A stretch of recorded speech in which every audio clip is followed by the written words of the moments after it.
हो गया वो प्रॉब्लम सॉर्ट, वो प्रॉब्लम हो गई खत्म।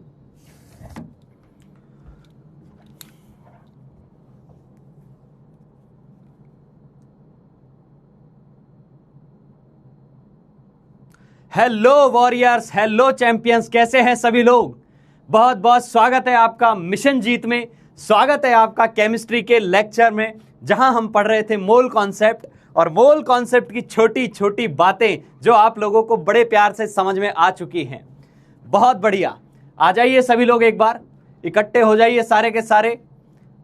हाँ भाई, चैट बॉक्स एक बार दिखा दीजिए भाई, बच्चे लोग क्या क्या लिख रहे हैं। हाँ भाई, तो हमने बहुत सारे छोटी छोटी टर्मिनोलॉजीज कवर कर ली हैं। हाँ जी, good evening, good evening, good evening everyone. बहुत बढ़िया, कैसे हैं आप लोग? कैसे हैं भाई आप लोग? कैसे हैं सभी लोग? मैं अच्छा हूं, बहुत अच्छा हूं, ठीक है। और तुम लोग मस्त हो तो मैं भी मस्त हूं, तुम लोग व्यस्त हो तो मैं भी व्यस्त हूं। हाँ जी, चलिए तो शुरू करते हैं आज का एजेंडा। शुरू करते हैं आज का एजेंडा। क्या रहेगा आज के एजेंडा पे जाने से पहले कुछ चीजें मैं आपको बिल्कुल क्लियर कर देना चाहता हूं कि जो मॉड्यूल में आपको होमवर्क दिया गया है उसको हम डिस्कस जरूर करेंगे, लेकिन एक दो दिन का इकट्ठा तो हो, एक बार होमवर्क इकट्ठा तो हो। अभी हमने केवल सेक्शन ए दिया है, उसमें भी कुछ पोर्शन उसका ऑलरेडी डिस्कस हो चुका है। क्लियर? तो बहुत सारे बच्चों के मैसेज आए जैसे कि सर A8 नहीं हुआ या पर्टिकुलर कोई क्वेश्चन नहीं हुआ। मुझे अंदाजा है कि तू कहां अटका है, कहां अटकी है, एक एक चीज की बात है मुझे पता, तो हम उसको इंक्लूड करेंगे, या तो हम कल के लेक्चर में ले लेंगे यदि आज थोड़ा सा और होमवर्क मॉड्यूल के अंदर आता है तो घबराने की बिल्कुल बात नहीं है। पॉइंट नंबर 2, यदि आप ये एक्सपेक्ट कर रहे हैं कि जो होमवर्क आपको दिया जा रहा है वो आपसे पूरा हो जाए, तो जी आप गलत रास्ते पर हैं। क्लियर? पूरा नहीं होता। आईआईटी के अंदर जब आप पेपर दे रहे होते हैं तो हम तो आपको धीरे धीरे ये भी कला सिखा रहे होंगे कि कौन से क्वेश्चन है जो छोड़ने भी होते हैं। तो ऐसा ना मान के चले कि 100% हो जाए। अच्छी बात है, हो जाता है तो सोने पे सुहागा है ना, ब्रिलियंट है। लेकिन नहीं भी होता है तो ये नहीं कि पाताल में जाके बैठ गए कि हे भगवान अब मैं क्या करूं, मेरे से तो 10 में से सर 3 ही हुए। बिल्कुल मत घबरा, बिल्कुल मत घबरा, बिंदास रहे। 3 हुए ना, वो तेरे अपने हैं, और जो 7 नहीं हुए वो तुझे ये बता के जा रहे हैं कि कौन सी कमियां हैं, कौन सी गलतियां हैं जिन पर अभी हमें और फोकस करने की आवश्यकता है। क्लियर? जिन लोगों ने होमवर्क अटेम्प्ट किया हुआ है वो एक बार हार्ट की पंपिंग, थम्स अप की भीड़ यहां पर एक बार जमा कर दो, जिससे मैं ये जान जाऊं हाँ ये मेरी जनता है जो होमवर्क अटेम्प्ट करके आई है। हालांकि मेरे प्यारे प्यारे, बहुत प्यारे प्यारे जो दोस्त हैं आप लोग, वो कई लोग मुझसे जुड़े हुए हैं अलग अलग जगह से, तो वहाँ शेयर कर देते हैं वो कि सर मैंने ये होमवर्क डन कर लिया, सर मैंने ये डीपीपी डन कर ली। एंड वो उनके लिए भी अच्छा है, उनको भी ऐसा लग रहा होता है कि मैं ट्रैक कर रहा हूँ, एंड मुझे भी देख के अच्छा लगता है कि यस वाकई में बच्चे जो हैं वो मेहनत कर रहे हैं, वाकई में बच्चे अपनी मंजिल पर पहुंचना चाहते हैं। बहुत बढ़िया भाई, बहुत बढ़िया, शानदार, ठीक है। हाँ, तो पहली बात, मॉड्यूल से घबराना नहीं है, उसका डिस्कशन होगा। यह चीज तो हमने आपको पहले ही बोली हुई है यार कि जो चीज यहां कराई जाएगी, जो होमवर्क दिया जाएगा, उसको डिस्कशन कराने की जिम्मेदारी हमारी है। क्लियर? बिल्कुल मत घबरा। मुझे एक एक बात का अंदाजा है कि किस क्वेश्चन में किस टाइप का आदमी कहां फंसा होगा। बिल्कुल कराएंगे, तरीके से कराएंगे, एक एक चीज मक्खन की तरह समझ में आएगी जैसे आपको लेक्चर्स आ रहे हैं। बहुत बढ़िया, बहुत बढ़िया। तो पैनिक नहीं होना है, खुद को घबरा नहीं लेना एकदम कि सर अब क्या करें, सर लाइव लेक्चर के क्वेश्चन समझ में आ गए, डीपीपी के कुछ हुए, मॉड्यूल में तो सर हम पसर ही गए, रायता ही फैल गया। कोई नहीं भाई, हम धीरे धीरे समेटेंगे उन चीजों को, और लेकिन अच्छे सवाल भी करने तो पड़ेंगे। मैं आपको बार बार स्पून फीडिंग कराता रहूं, छोटे छोटे चुन्नू मुन्नू वो सवाल कराता रहूं जिससे आपका दिल गदगद होता रहे, लेकिन जो सवाल आएंगे वो थोड़े अलग लेवल के आएंगे, तब भी तो वो गैप फील होगा। तो बेहतर है कि ये गैप आज फील हो ले और हम धीरे धीरे छोटे छोटे सवालों से थोड़े मोटे मोटे सवालों की तरफ बढ़ने की कोशिश करें। ठीक है? तो चलिए भाई, आइए बेटा। हाँ जी, हाँ देखो क्या होता है, कई बच्चों ने मेरे से ये भी पूछी कि सर मैं मेहनत करने को बहुत रेडी हूं, मैं हार्डवर्क करने को रेडी हूं, लेकिन अल्टीमेटली मुझे समझ में नहीं आ रहा है कि एक्चुअल में क्या करना होता है क्लासेस करने के बाद। देखो बेटा बेटी, जैसे ही क्लासेस खत्म हो जाए आप अपना टाइम टेबल ऐसा बना के रखो कि उसमें 2-3 नॉन निगोशिएबल चीजें हो। नॉन निगोशिएबल मतलब वो तो होनी ही होनी है, एनी हाउ करना है उसको, कुछ भी हो जाए। साम दाम दंड भेद कुछ भी लगा के वो 2-3 जो चीजें हैं उनको तो करनी ही करनी है, उसके बाद भी टाइम बचता है और तू एक्स्ट्रा एफर्ट डालता है तो वो तेरी रैंक इंप्रूव करने वाला जुगाड़ है। क्लियर? कौन से हैं वो 2-3 नॉन नेगोशिएबल? मान ले, देख तेरी 2 क्लास होती है डेली की, उन 2 क्लास के जो लेक्चर्स यहां हुए हैं उनका रिवीजन बहुत अच्छे से दोरोली हो जाना चाहिए। रिवीजन का क्या मतलब होता है सर? जो बेटा पीडीएफ आया है उसमें आपने क्लास के अंदर नोट्स लिखे होते हैं, कुछ चीजें तेरे से मिस हो गई रहती हैं, तो रिवीजन के दौरान एक तो जो मिस हो गई उन चीजों को लिख लेना है। ठीक है, नोट्स पूरे हो गए, फिर एक बार अच्छे से उसको पढ़ा, आंखें बंद की, आंखें बंद करके लेक्चर को रीट्रेट किया कि रिट्रीव किया कि किस तरीके से, अच्छा सर ने रिलेटिव एटॉमिक मास बताया था, फिर एटॉमिक मास यूनिट बताई थी, फिर एटॉमिक मास बताया था, हर एक टर्मिनोलॉजी का ये मीनिंग था, इस टाइप के इतने क्वेश्चन किए थे, ये करना होता है। ठीक है, एक तो हो गया रिवीजन की हम केवल उसको पढ़ रहे हैं, वो पैसिव लर्निंग है, वो होती है पैसिव लर्निंग। एक्टिव लर्निंग होती है कि एक बार पढ़ लिया, एक बार उसको रिट्रीव किया। रिट्रीव करने का मतलब आप अपने भेजे में अपलोड कर रहे हैं, अपलोडिंग हो रही है उसकी, जब तुझे जरूरत पड़ेगी वो डाउनलोड हो जाएगा। समझ गए बात? ये होता है तरीका। इसमें कितना टाइम लगता है सर? एक लेक्चर को रिवाइज करने में, एक लेक्चर को रिवाइज करने में, अभी अपन छोटी छोटी बातें पढ़ रहे हैं तो आधे घंटे में तेरा रिवाइज हो जाएगा, आधे घंटे में हो जाएगा। ठीक है, जब बड़े कॉन्सेप्ट आएंगे थोड़ा टाइम लग सकता है। आधे घंटे में एक, दूसरे आधे घंटे में एक, किसी को 1 घंटा लगेगा, किसी को 1.5 घंटा लगेगा। 1-1.5 घंटे में आज के दोनों लेक्चर तुम्हारे रिवाइज हो गए। फिर क्या करना है? जैसे ही अब ये कर लिया, अब उसके बाद हमें अपनी डीपीपी पे जाना है, डीपीपी पे जाना है। समझ में आ गई बात? डीपीपी पे जैसे ही गए तो सबसे पहले आज की डीपीपी हमने खत्म की। आज की डीपीपी के बाद if there is some homework in module और क्लास वर्क, तो उस मॉड्यूल के होमवर्क को कर लेना है। ये चीजें नॉन निगोशिएबल हैं, ये हमें डेली करनी है। क्लियर? यही है हार्डवर्क की पहचान। ठीक है, और वो एक IITN का सेशन आप लोगों के साथ हो ही गया है ना, वो साफ बोल गया कि बेटा आपको हार्डवर्क करनी है, स्मार्ट वर्क आपके टीचर्स कर रहे हैं। और यस, हम जो जो चीजें हैं उनका निचोड़ कितने आसान भाषा में आपको दे सकते हैं उसके लिए लगे हुए हैं, उसके लिए हम कर रहे हैं। क्लियर? क्लियर? तो सभी लोग यदि उतनी एनर्जी के साथ रेडी हैं तो एक बार फिर से दिलों की बारिश हो जाए और हम आज के लेक्चर को आगे बढ़ाते हैं। हाँ जी भाई, चलिए शुरू करते हैं आज का आगाज। जी सर टाइम नहीं मिलता है, देख इनको आगे चलकर एक्सक्यूजेस में काउंट किया जाएगा कि टाइम नहीं मिलता है, किसी को मिल रहा है किसी को नहीं मिल रहा है, सभी के पास है 24 घंटे। How do you manage? It's your responsibility, it's your take. Clear? तेरे पास टाइम है, कितना टाइम है, उसमें चीजों को कैसे शिफ्ट करना है, कैसे मैनेज करना है, you have to think about it. Clear? And एक चीज मैं बोलूंगा, 6 घंटे की नींद जरूर पूरी करना। ऐसा मत करना कि टाइम हम और चीजों में बर्बाद कर दें और फिर पढ़ाई के लिए टाइम बचाने के लिए हम नींद को भी कम कर दें। उससे क्या फर्क पड़ेगा? ऑनलाइन क्लासेस जब तू अटेंड कर रहा होगा तो या तो तेरा दिमाग स्लो हो जाएगा, एफिशिएंसी कम हो जाएगी, तो सोना भी प्रॉपर है ना। बड़े खुश हो रहे हैं सोना प्रॉपर का नाम सुन के कि मजा आ गया सर, मजा आ गया। मैं तो 10 घंटे सोता हूं। नहीं, 10 घंटे नहीं, 6 घंटे बोला ना आपको, 6-7 घंटे सो लो। ठीक है, उसके बाद जो बचे तेरे 17 घंटे उनको मैनेज कर कैसे करना है। ठीक है, चलिए ठीक है, चलिए भाई। हाँ सर आज यंग लग रहे हो। अरे यार वो टाइम मिल गया था थोड़ा तो कटिंग शटिंग करा ली थी, है ना। हाँ ठीक है, और कटिंग कराते एकदम सीधे -5 साल हो ही जाते हैं, आप लोगों के साथ आ जाते हैं बराबर। चलो ठीक है भाई, शुरू करते हैं बेटा, शुरू करते हैं। तो देख थोड़ा हम होमवर्क डिस्कस करेंगे और एक चीज और शुरू करते हैं आज से। अपन कोशिश करते हैं कि कुछ तो तू रिवाइज करके आएगा, कुछ मैं रिवीजन कराऊंगा। क्लियर? तो टाइम के अकॉर्डिंग जैसा मुझे लगेगा कि आज के लेक्चर में हमारे पास शुरू में टाइम मिल रहा है तो मैं प्रीवियस लेक्चर को रिवाइज करा दूंगा। टाइम यदि कम रहा तो लेक्चर के एंड में आज का रिवाइज जरूर करा देंगे। क्लियर? क्लियर बेटा? चलिए तो शुरू करते हैं। एक बार आज की कहानी बता दूं, होमवर्क डिस्कस करेंगे, साथ में हम पैरामीटर्स पढ़ेंगे डेंसिटी के। डेंसिटी वाले जो क्वेश्चंस हैं उनमें बच्चों को डाउट थे। डेंसिटी क्या होती है, मैंने पूरा टॉपिक ही ले लिया है यहाँ पर। ये कहानी जब जब ये शब्द आएंगे, density, relative density, specific gravity, vapour density, तेरा दिमाग बिल्कुल खुला हुआ रहना चाहिए कि इसका मीनिंग क्या है। ठीक है बेटा? ठीक है, चलिए उसके अलावा फिर बता दूं कल तक हमने क्या क्या कर लिया था। तो फिर से आपका अपना वाई मैप हमें नहीं भूलना है। ये वाई मैप बहुत प्यारी चीज है, यही है वो वाई मैप, यही है वो ब्रह्मास्त्र जिससे हम क्वेश्चंस को फटाफट करते जा रहे होते हैं। वाई मैप क्या था? आई होप सभी को याद है कि मोल एक तिराया है, इस तिराये से 3 रास्ते निकलते हैं। तीन रास्ते निकलते हैं। एक रास्ता जाता है नंबर ऑफ पार्टिकल्स की तरफ, एक रास्ता जाता है नंबर ऑफ पार्टिकल्स की तरफ, एक रास्ता जाता है मास की तरफ, एक रास्ता जाता है मास की तरफ, और एक तीसरा रास्ता हमने प्रीवियस लेक्चर में जो खोला था वो था volume at STP, volume at STP या एनटीपी। आई थिंक ये सभी को याद होगा, ये सभी को याद होगा। सर 26 को टेस्ट होगा, हाँ बेटा सब 26 को टेस्ट होगा, और ये एक शॉर्ट टेस्ट है, जैसा प्लानर में लिखा हुआ था उस तरीके से शॉर्ट टेस्ट होगा, छोटा सा एक टेस्ट होगा जिसके अंदर नंबर ऑफ क्वेश्चंस लिमिटेड होंगे।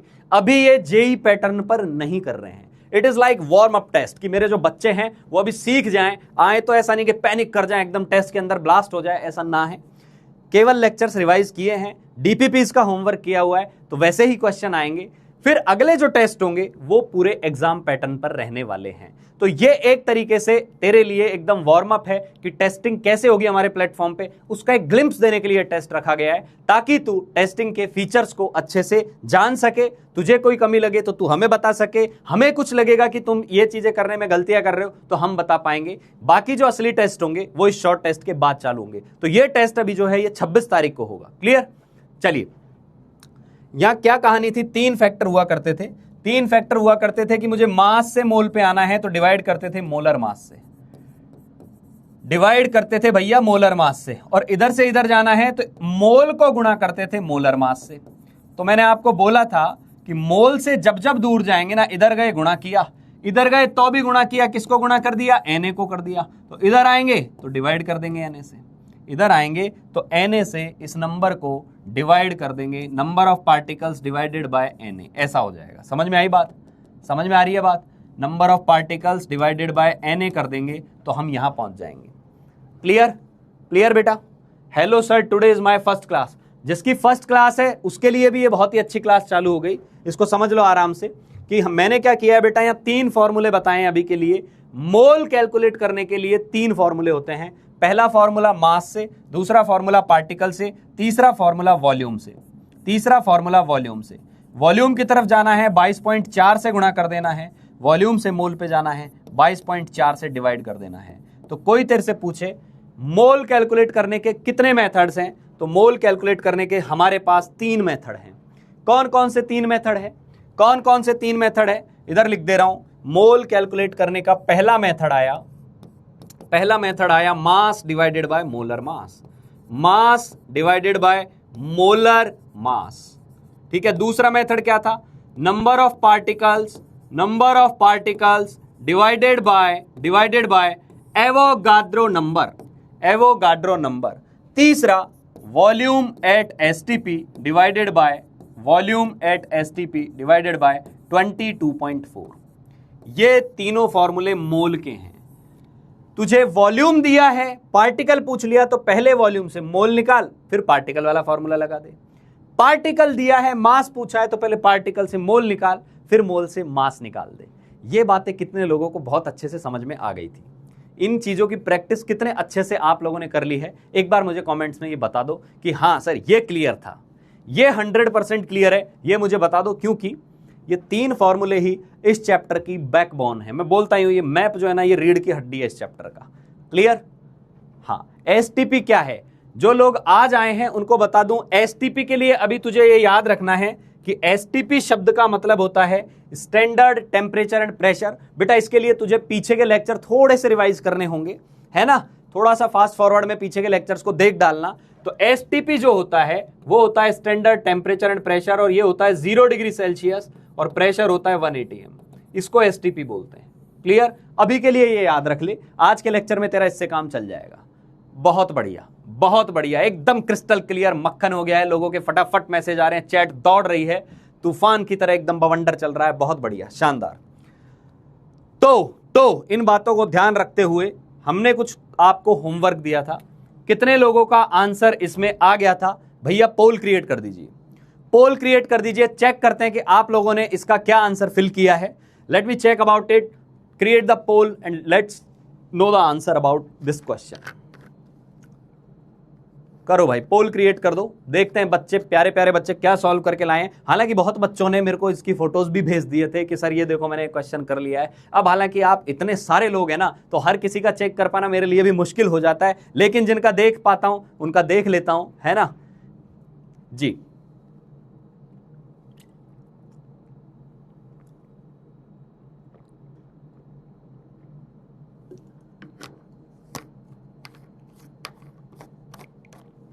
ए बता रहे हैं और कुछ लोग लिख रहे हैं नहीं हुआ था। कोई बात नहीं, आपको तो ये बताना है कि अटेम्प्ट किया था, आपको तो ये बताना है अटेम्प्ट किया था, क्योंकि जो स्क्रीन पे आ गया है उसको तो मैं सॉल्व करूंगा ही। तो नहीं हुआ तो वो बात तो समझ में आ जाएगी। मेरा पूछने का पर्पस है क्या आपने अटेम्प्ट किया था, क्या आपने अटेम्प्ट किया था। नहीं हुआ इज अ डिफरेंट थिंग। नहीं हुआ में कोई दिक्कत नहीं है, वो अभी हो जाएगा। अटेम्प्ट किया है, हां,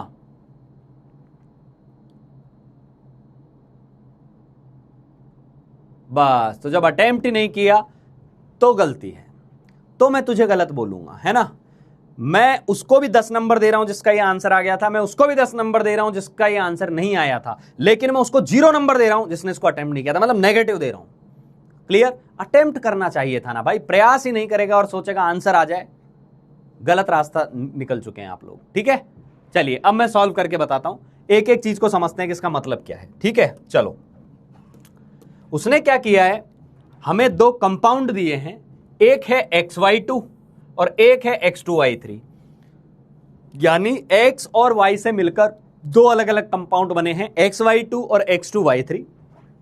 उसके बारे में उसने बोला है कि XY2 का जब 0.05 मोल ले लेते हैं, यानी XY2 के मोल दिए हैं, XY2 का मास दिया हुआ है, तो तू समझ सकता है कि मोल और मास का कौन सा फॉर्मूला होता है। सर मोलर मास वाला होता है। उस फॉर्मूले में 3 चीजें हुई, मास, मोलर मास और मोल।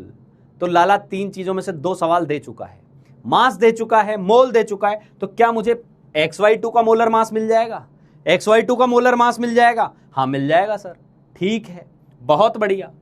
अगले वाले में फिर सुन, पार्टिकल्स की संख्या दी हुई है, यानी मोल दिए हुए हैं, मोल दिया हुआ है, मास दिया हुआ है। क्या मैं मोलर मास निकाल लूंगा? तुझे फिर 2 मिनट का टाइम दे रहा हूं। जिन लोगों से नहीं हुआ था उनको 2 मिनट का फिर टाइम दे रहा हूं, अभी अटेम्प्ट करो। मैं चाहूंगा कि ये तेरे से तेरी कॉपी पर तू खुद पेन से लिखे और इसको सॉल्व करे। Solve it right now. अभी के अभी करके बताओ आंसर क्या आएगा, अभी के अभी करके बताओ। हिंट दे दिया है मैंने कि जो इंफॉर्मेशन दी हुई है वो मोल का ही सवाल। करो, सॉल्व करो,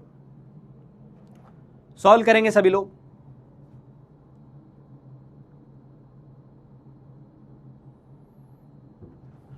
सॉल्व कीजिए।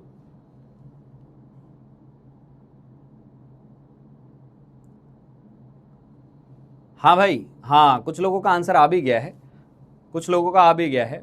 जिनका नहीं आया मैंने आपको अभी बता दिया। देखो पहले वाले में क्या दिया हुआ है, पहले वाले में क्या दिया हुआ है, पहले वाले के अंदर क्या दिया हुआ है।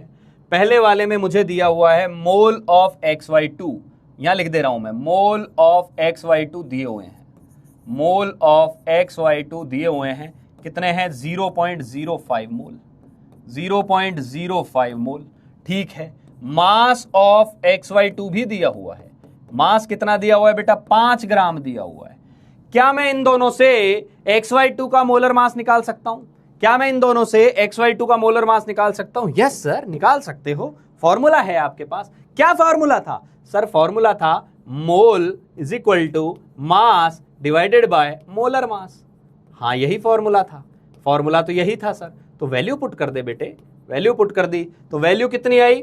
0.05 is equal to 5 gram divided by molar mass, 5 gram divided by molar mass. तो बेटा यहां से मोलर मास सॉल्व करके कितना आ गया? कुछ बच्चों का आ भी गया, बता भी रहे हैं वो कि सर ये आ गया 100, 5/0.05 मतलब ये कितना आ गया? 100 आ गया, 100। समझ में आई बात? समझ में आई बात? अब तुझे एक इंटरेस्टिंग चीज बताऊं, यहां पर तू यहीं से समझ जा। XY2 के मोलर मास में X 1 है, Y 2 है, तो इन दोनों का सम करके 100 आना चाहिए। तो जो स्मार्ट आदमी है ना वो इतना निकाल के ही ऑप्शन खोजेगा। कैसे खोजेगा मैं बताता हूं, आजा आजा आजा आजा आजा, बता रहा हूं, इधर आ। सर ये दिया हुआ है X का मास तो ये 40 है और ये Y का मास तो ये 30 है। तो XY2 में X एक बार लेना है यानी 40, Y 2 बार लेना है यानी 60, और 40 और 60, सर ये तो 100 है। आंसर आ गया A. This is smart work. ये ऑप्शन आ गया और आंसर देके अगला आगे निकल गया। ठीक है, ठीक है, ए ऑप्शन इस तरीके से ही आ गया। दूसरा टेक्निकली पूरा कैसे सॉल्व करेंगे वो भी बताता हूं, एक्स का मास क्या मान लो, एक्स ही है, और वाई का मास क्या मान लो, वाई ही है। तो क्या मैं बोल दूं कि इसका मोलर मास जब मैं लिखूंगा तो कितना आएगा बेटा, x कितना है, x 1 है, y कितने हैं, 2 हैं, तो x प्लस 2y की वैल्यू 100 है, x प्लस 2y की वैल्यू 100 है। ये बात सभी को समझ में आ गई। ऐसे ही तो निकालते हैं, मॉलिक्यूलर मास क्या होता है, एटम्स के मास का सम। तो इसके अंदर x का मास x है, y का मास y है, तो x प्लस 2y की वैल्यू क्या आ गई, 100 आ गई। ठीक है, बहुत बढ़िया। ये वाले पार्ट जितने लोगों को समझ में आ गया वो दिल धमाधम एकदम धड़काते रहे, यहाँ दिल की धक धक होती रहेगी, तो मुझे पता चलता रहेगा कि हाँ मेरे बच्चों को ये वाला पोर्शन समझ में आ गया है। हाँ, कुछ लोग बोल रहे हैं सर ऐसे तो सी भी हो सकता है, इसीलिए तो आगे बढ़ रहे हैं बेटा, इसीलिए तो आगे बढ़ रहे हैं। यदि सी पे भी जाएंगे हम तो वो ऑप्शन भी इस तरीके से आ रहा है, तभी तो मैं बोल रहा हूँ कि टेक्निकली भी इसको करके देखने की एक बार जरूरत है। तू तो स्मार्ट है ही, बनाने वाले तो और स्मार्ट है ना भाई, तो वो तो तेरे को ऐसे ऑप्शन दे के रखेंगे ही रखेंगे, तो हमें पूरा सॉल्व करने की जरूरत पड़ेगी इसको। ठीक है बेटा, ठीक है, चलो चलो आगे आते हैं, अगला वाला पोर्शन देखते हैं। अगला वाला पोर्शन क्या कहता है, अगला वाला पोर्शन बोल रहा है 3.01 मॉलिक्यूल्स हैं H2I3 के और मास दिया हुआ है। तो पहले तो मॉलिक्यूल्स कितने दिए हुए हैं बेटा, मॉलिक्यूल्स का नंबर क्या दिया हुआ है, मॉलिक्यूल्स का नंबर दिया हुआ है सर 3.011 इंटू 10 की पावर 23। क्या मैं मोल निकाल सकता हूं, जी सर निकाल सकते हो। मोल कितने आएंगे, मोल आएंगे number of particles divided bye Avogadro number. ये एवोगाद्रो नंबर क्या है, अभी पीछे बताया था कि जब भी नंबर ऑफ पार्टिकल आ जाएं तो Na से डिवाइड कर देना, मोल आ जाएंगे। तो Na था अपना 6.022 इंटू 10 की पावर 23, तो बेटा मोल आ गया आधा मोल। बहुत बढ़िया, बहुत बढ़िया सर। अब मास और दिया हुआ है, कितना दिया हुआ है, मास दिया हुआ है 85 ग्राम, मास दिया हुआ है 85 ग्राम। तो क्या मैं यहां से इसका मोलर मास निकाल सकता हूं, यस सर निकाल सकते हो। मोलर मास क्या होगा, मोलर मास क्या होगा, इस स्टेप के बाद इधर आएंगे अपन, यहां से इस एरो बना के लिख देता हूं, इधर आ गए।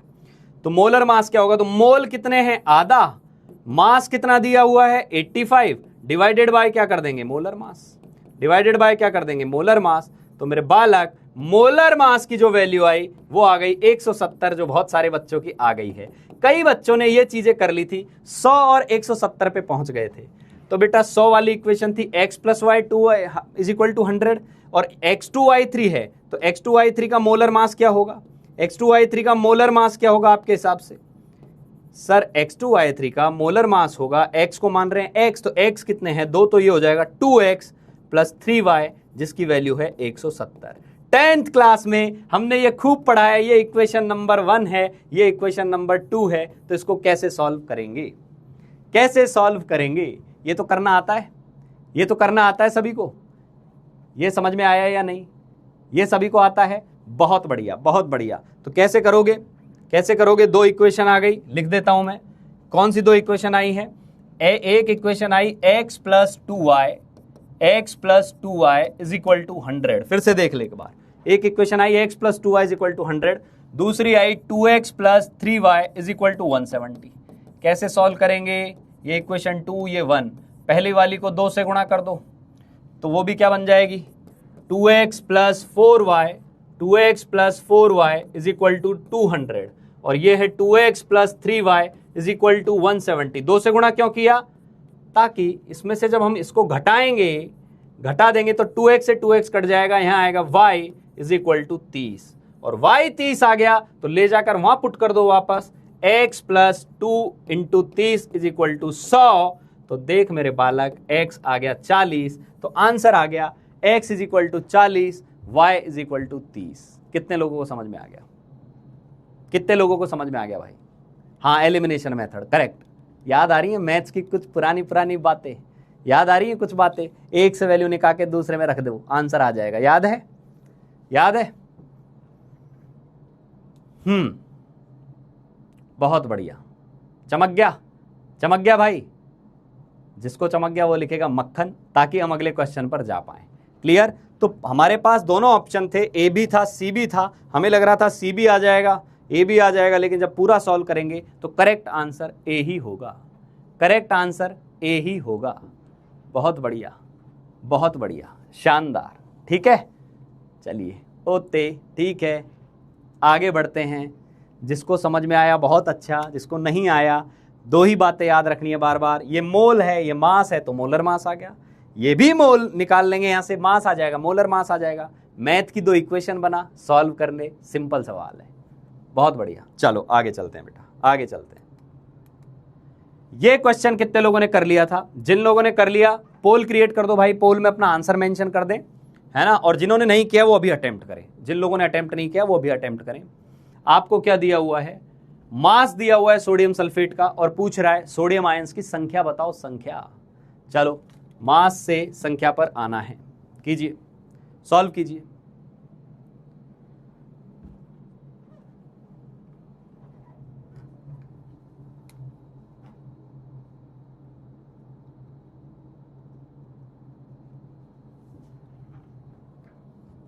अच्छा ये वाला करके आए हैं, ओके गुड नाइस।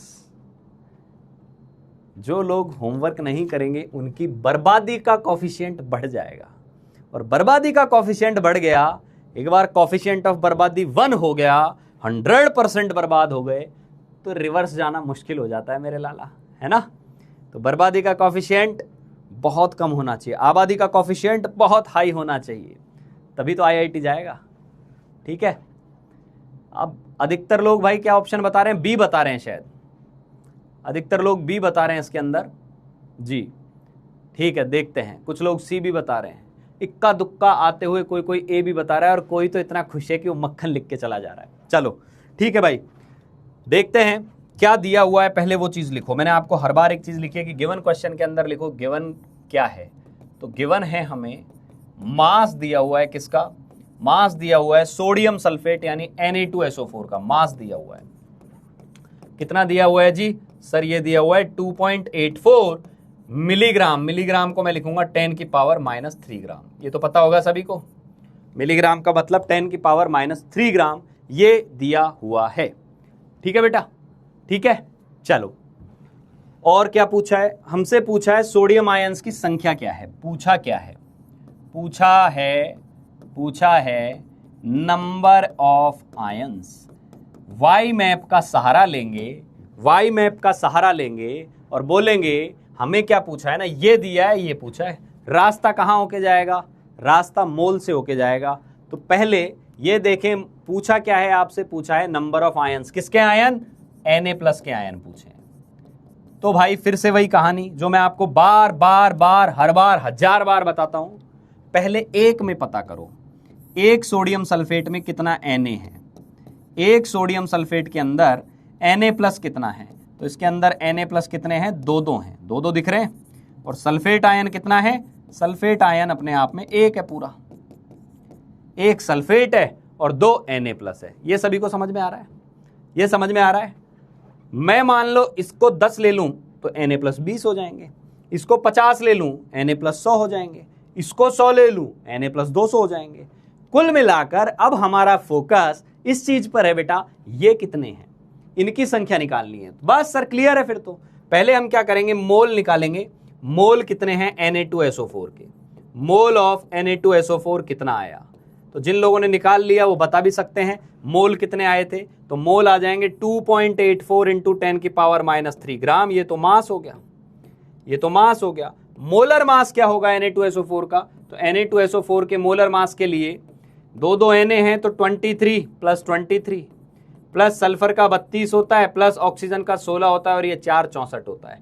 तो 46 + 32 + 64, 6 + 2 8 + 4 12, 1 4 5 3 8 6 14, 142 होता है एक Na2SO4 का मास।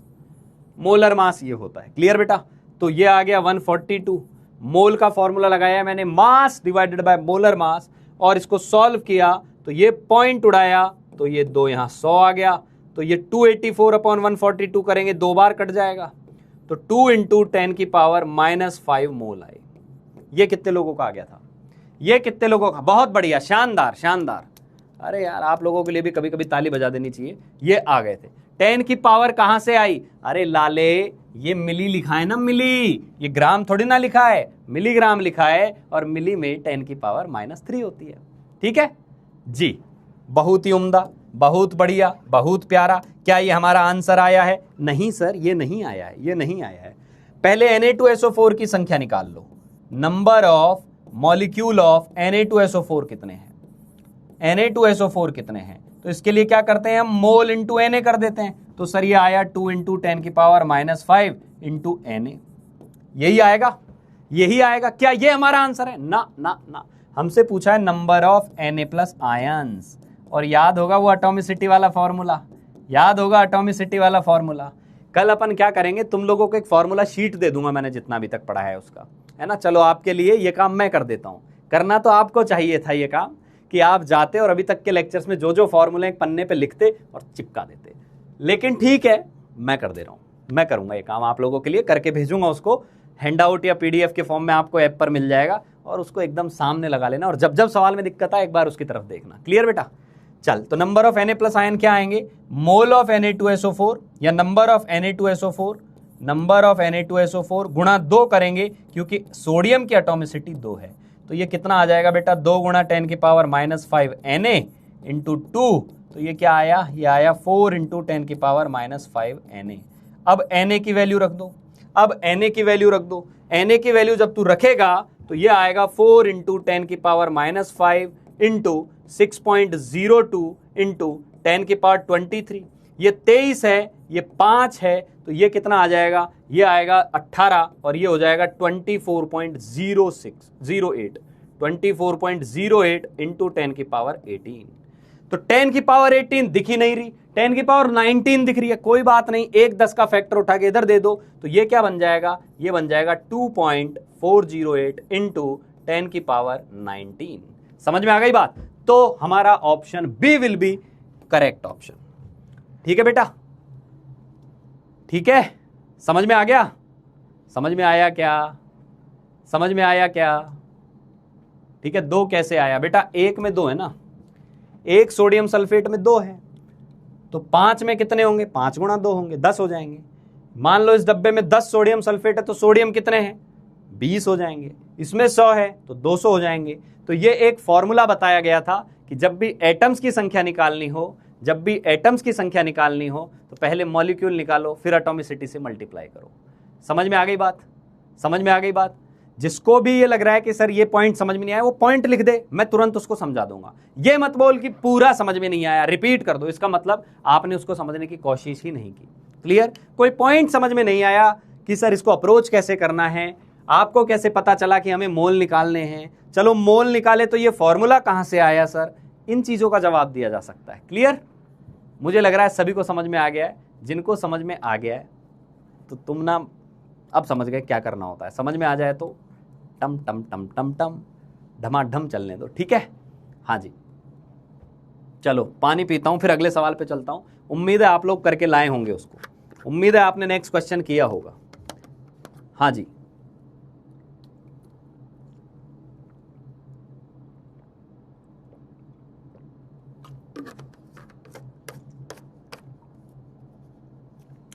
चलो जिन जिनको समझ में आ गया अच्छी बात है, जिनको नहीं आया उनके लिए एक बार ये फिर से रिपीट कर दे रहा हूं।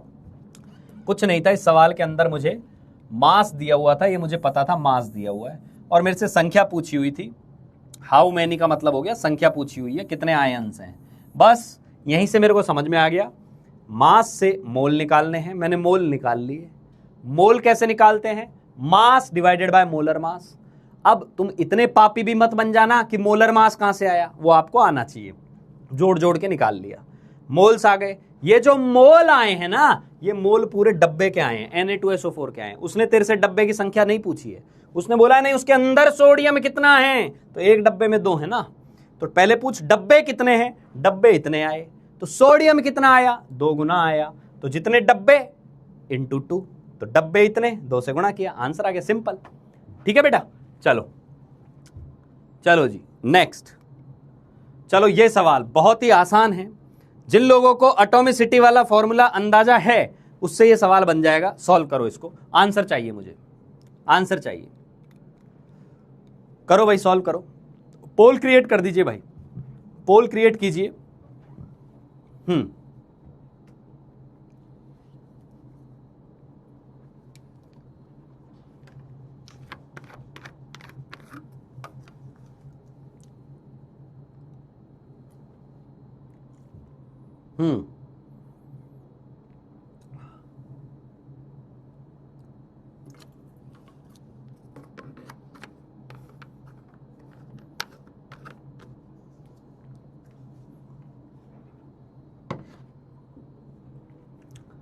बहुत बढ़िया, बहुत बढ़िया, बस बस बस बस बस, पकड़ गए लोग। करके तो आयो यार, ये बात तो कहनी पड़ेगी। सैल्यूट टू यू, वो बहुत सारा प्यार तुमको साथ में। ठीक है, चलो बेटा, जो लोग, फिर से बता दूं, जब भी वो किसी चीज की संख्या पूछे तो हमें क्या करना होता है, पहले हमें नंबर ऑफ स्पीशीज निकालनी होती है। मान लो जैसे नंबर ऑफ एटम्स पूछ लिया तेरे से, नंबर ऑफ एटम्स पूछ ले तेरे से, तो तुझे क्या करना होता है, पहले नंबर ऑफ मॉलिक्यूल निकालो, पहले नंबर ऑफ मॉलिक्यूल निकालो, फिर एटोमिसिटी से मल्टीप्लाई कर दो। ये 50 बार बोल चुका हूं मैं आपको। मान लो उसने बोल दिया नहीं नंबर ऑफ न्यूक्लियन बताओ, नंबर ऑफ न्यूक्लियन बताओ, तो हम क्या करते हैं, पहले नंबर ऑफ मॉलिक्यूल निकालते हैं, नंबर ऑफ मॉलिक्यूल निकालते हैं, इनटू एक में कितने न्यूक्लियन है वो पता करते हैं। जैसे वहां एटोमिसिटी क्या है, इसको एटोमिसिटी क्या है, एटोमिसिटी है कि एक में कितने एटम है। न्यूक्लियंस पूछ ले तो एक में कितने न्यूक्लियंस, न्यूक्लियोनिसिटी नाम दे देते हैं। चलो इसको समझ में आ गई बात। इलेक्ट्रॉन पूछ ले, इलेक्ट्रॉनिसिटी कितनी है, एक में कितना है, बेसिकली ये पता होना चाहिए। समझ में आ गई बात। अब तेरे से पूछा है कि मोल किसके दिए हुए हैं, एटम के दिए हुए हैं ना, एटम के दिए हुए हैं ना, तो सिंपल सी बात है, पहले ये पता कर ले एक कैल्शियम फॉस्फेट के अंदर ऑक्सीजन एटम कितना है, एक के अंदर ऑक्सीजन एटम कितना है। तो एक के अंदर ऑक्सीजन एटम मुझे तो 8 दिखाई दे रहा है, मुझे तो 8 दिखाई दे रहा है। तो यानी मुझे ऑक्सीजन के मोल निकालने हो, मोल ऑफ ऑक्सीजन एटम्स, तो मैं क्या करूंगा, मैं वही फॉर्मूला लिख रहा हूं एग्जैक्टली, नंबर ऑफ एटम्स या मोल ऑफ एटम्स, बात एक ही है। तो क्या आ जाएगा, यहां मैं लिखूंगा पहले मोल ऑफ कैल्शियम फॉस्फेट यानी पूरा मॉलिक्यूल इनटू एटॉमिसिटी कितनी थी 8, ये लिख लेंगे। इस फॉर्मूले में से दो बातें तेरे को दी हुई होंगी, एक तो मोल ऑफ ऑक्सीजन एटम और 8 तुझे पता है, तो मोल ऑफ कैल्शियम फॉस्फेट आ जाएगा।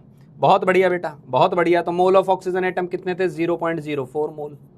तो मोल ऑफ कैल्शियम फॉस्फेट कितने आ जाएंगे, मोल ऑफ कैल्शियम फॉस्फेट कितने आ जाएंगे, इनटू 8 किया था इसको, तो मोल कैल्शियम फॉस्फेट के आ गए तुम्हारे पास, कैल्शियम फॉस्फेट के मोल आ गए 0.04 डिवाइडेड बाय 8, 0.04 डिवाइडेड बाय 8। इसको जब तू सॉल्व करेगा तो ये पॉइंट हटा दे तो ये नीचे 100 आ जाएगा। ठीक है, तो आई थिंक अब चीज़ें क्लियर हो गई होगी। ऊपर ये बन जाएगा हाफ यानी 0.5 डिवाइडेड बाय 100, तो ये क्या आ गया, ये आ गया 0.005 मोल। रिवर्स साइकोलॉजी, रिवर्स जो एटम्स की कैलकुलेशन थी वो मैंने सिखाई थी आपको, उसी से अपना आंसर आ गया 0.005 मोल। कितने लोगों को समझ आ गया, कितने लोगों को समझ आ गया बेटा, हाँ जी, कितने लोगों को समझ में आ गया। तुम्हें पता है मैं कैसे समझूंगा इस बात को कि आपको कैसे समझ में आ गया। ठीक है, how many of you have done it easily, either MJ star और सर मक्खन और सर दिल धक धक करने लगा। ठीक है, हार्ट आने लगी। हाँ हाँ, अरे रिवर्स का मतलब है, रिवर्स का मतलब है नॉट साइकोलॉजी, रिवर्स का मतलब है यहाँ पर कि कई बार क्या करेगा वो, मॉलिक्यूल की संख्या दे देगा, एटम पूछ लेगा, कई बार रिवर्स खेलेगा, एटम्स दे देगा और मॉलिक्यूल पूछ लेगा। ठीक है बेटा, ठीक है।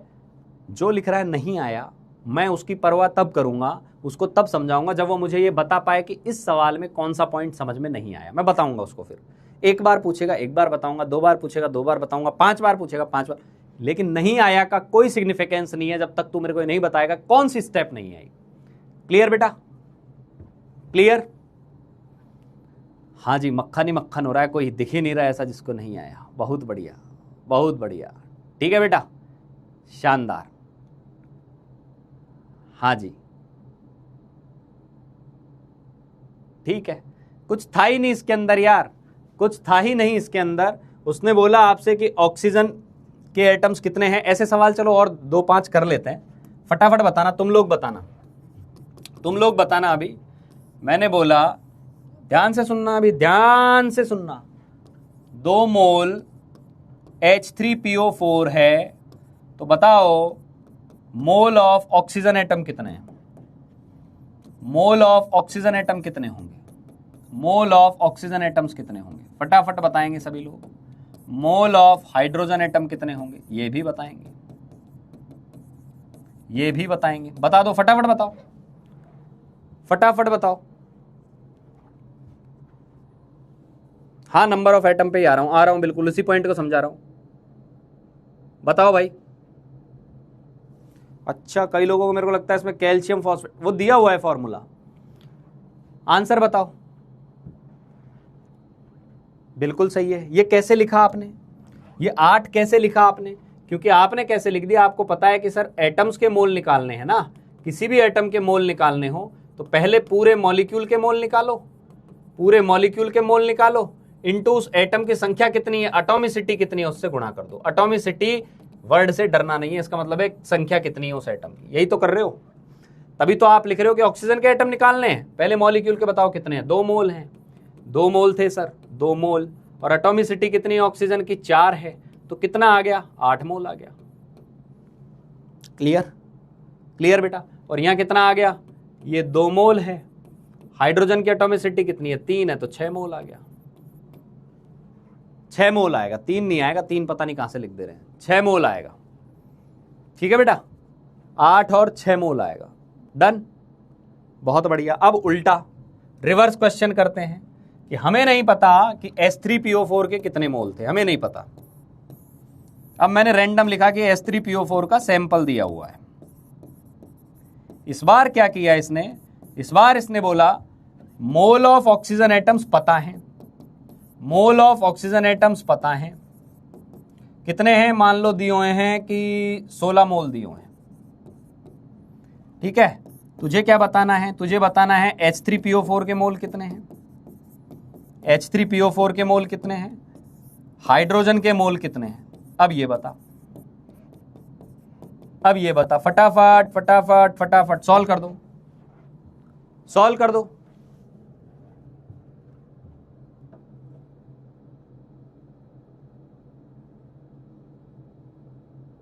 सॉल्व करो, सॉल्व करो, सॉल्व करो। बहुत ही बढ़िया जी, खत्म है ना। अब आपको उल्टा दे दिया ना यार। अब बेटा इसमें क्या दिया है तुझे, ऑक्सीजन के एटम्स का दे दिया है, ऑक्सीजन के जो एटम्स हैं उनका मास दे, उनका मोल दे दिया है तुझे। इस बार एटम्स का मोल दिया है, मॉलिक्यूल का पूछ लिया। तो अब तू क्या कर रहा होगा, इस 16 को यहां रख रहा होगा, मॉलिक्यूल के मोल यहां और एटॉमिसिटी जो है वहां रख देगा। फॉर्मूला अभी भी वैसा ही लगाएंगे हम क्या लगाएंगे, 16 मोल एटम्स के थे, मोल ऑफ मॉलिक्यूल्स पता नहीं क्या है, किसके मोल, H3PO4 के मोल कितने नहीं पता, लेकिन इसकी एटॉमिसिटी 4। तभी तो बोला ना कि मोल ऑफ H3PO4 कितने आ गए, मोल ऑफ H3PO4 4 मोल आ गए, 4 मोल आ गए ना, बहुत बढ़िया। अब एक मॉलिक्यूल के 4 मोल हो गए, तो इसमें बोल रहा है हाइड्रोजन कितना है, वापस से हाइड्रोजन पे पहुंच जाओ। मोल ऑफ हाइड्रोजन कितना होगा, मॉलिक्यूल के मोल जो कि 4 थे इनटू एटॉमिसिटी कितनी है, 3, 12 मोल थे। तो ये सिंपल सी चीज वहां पूछ ली तो फैलना चालू कर दिया, सीधा पूछ लो तो बता देते हैं उल्टा में नहीं आया, नहीं आया, पैनिक हो गए, ये सब नहीं चलेगा भैया। यहाँ क्या था, यहाँ ऑक्सीजन का दे दिया था, ऑक्सीजन का दे दिया था और पूरे मॉलिक्यूल का पूछ लिया था, तो ये तो और आसान सवाल था यार। इसमें क्या था, कर लेगा अब कर लेगा, यदि अब कर लेगा तो लिख दे अब आ गया। और मैं आगे बढ़ाऊं, फिर टॉपिक को भी पढ़ना है भाई, बार बार ये एटम मॉलिक्यूल में थोड़ी ना उलझे रहेंगे, चैप्टर भी आगे बढ़ाना है ना। अब लिख देना है अब आ गया। नींद आ रही है, तुम ना स्कूल से आए, आधा किलो चावल चेपे है ना, और बैठ गए पढ़ने, और अब बोल रहे हैं नींद आ रही है। ठीक है, तो या तो खाने का और बैठने का जो टाइम है ना उसको सही से मैनेज कर ले। ये आधा 1 किलो चावल भौंक लेते हैं अंदर पूरा, और फिर क्लास में ये लगा लेते हैं, और फिर मोल एटम मॉलिक्यूल स्वाहा हो गया। वो सब नहीं करना है बेटा, पढ़ना है। ठीक है, हाँ चलो चलो आगे बढ़ा जाए। अब चलते हैं बेटा डेंसिटी की तरफ। कल एकदम रोना धोना मचा दिया था डेंसिटी आते ही, है ना, तो इसको है समझते हैं डेंसिटी का एक्चुअल में मीनिंग क्या है। सबसे पहले टॉपिक डाल ले एब्सोल्यूट डेंसिटी, कॉपी में लिख ले इस चीज को, एब्सोल्यूट डेंसिटी, और एब्सोल्यूट डेंसिटी के साथ उसका डेफिनेशन लिख ले कि एब्सोल्यूट डेंसिटी एक्चुअल में क्या होती है। एब्सोल्यूट डेंसिटी एक्चुअल में क्या होती है उसकी डेफिनेशन लिख ले। डेफिनेशन ये होती है कि किसी भी सब्सटेंस की डेंसिटी निकालनी है, किसी भी सब्सटेंस की डेंसिटी निकालनी है तो ये चेक करो पर यूनिट वॉल्यूम के अंदर कितना मास है। टोटल मास नहीं पूछ रहे अपन, मास को वॉल्यूम से डिवाइड कर दो, मास को वॉल्यूम से डिवाइड कर दो, समझ में आ गई बात? मास को वॉल्यूम से डिवाइड कर दो, ठीक है, मास को वॉल्यूम से डिवाइड कर दो तो वो क्या हो जाएगा? डेंसिटी हो जाएगा, ठीक है। तो डेंसिटी क्या होती है? तो साहब बोल रहा है mass of a substance per unit volume, physical state of substance determines which formula to prioritize. ये बोलना चाह रहा है जब सॉलिड लिक्विड की डेंसिटी आ जाए तो फॉर्मूला थोड़ा अलग तरीके से यूज करते हैं, गैस की डेंसिटी आ जाए तो हम अलग तरीके से फॉर्मूला यूज करेंगे। इसका मतलब जब भी कोई आपको सब्सटेंस दिया हुआ है और डेंसिटी का क्वेश्चन है तो पहले ये चेक कर लें वो सॉलिड लिक्विड है या फिर गैस है। सॉलिड लिक्विड को दोनों को एक तरीके से ट्रीट करते हैं, गैस को थोड़ी इज्जत अलग मिलती है, देखेंगे कैसे मिलती है। अभी के लिए ये समझे डेंसिटी क्या होती है। तो डेंसिटी क्या होती है? डेंसिटी होती है मास पर यूनिट वॉल्यूम, मास पर यूनिट वॉल्यूम। सिंपल सी बात है, सिंपल सी बात है। अच्छा, मान ले मैं बोलता हूं किसी का मास बहुत ज्यादा है, किसी का मास बहुत ज्यादा है, तो क्या उसकी डेंसिटी भी ज्यादा होगी?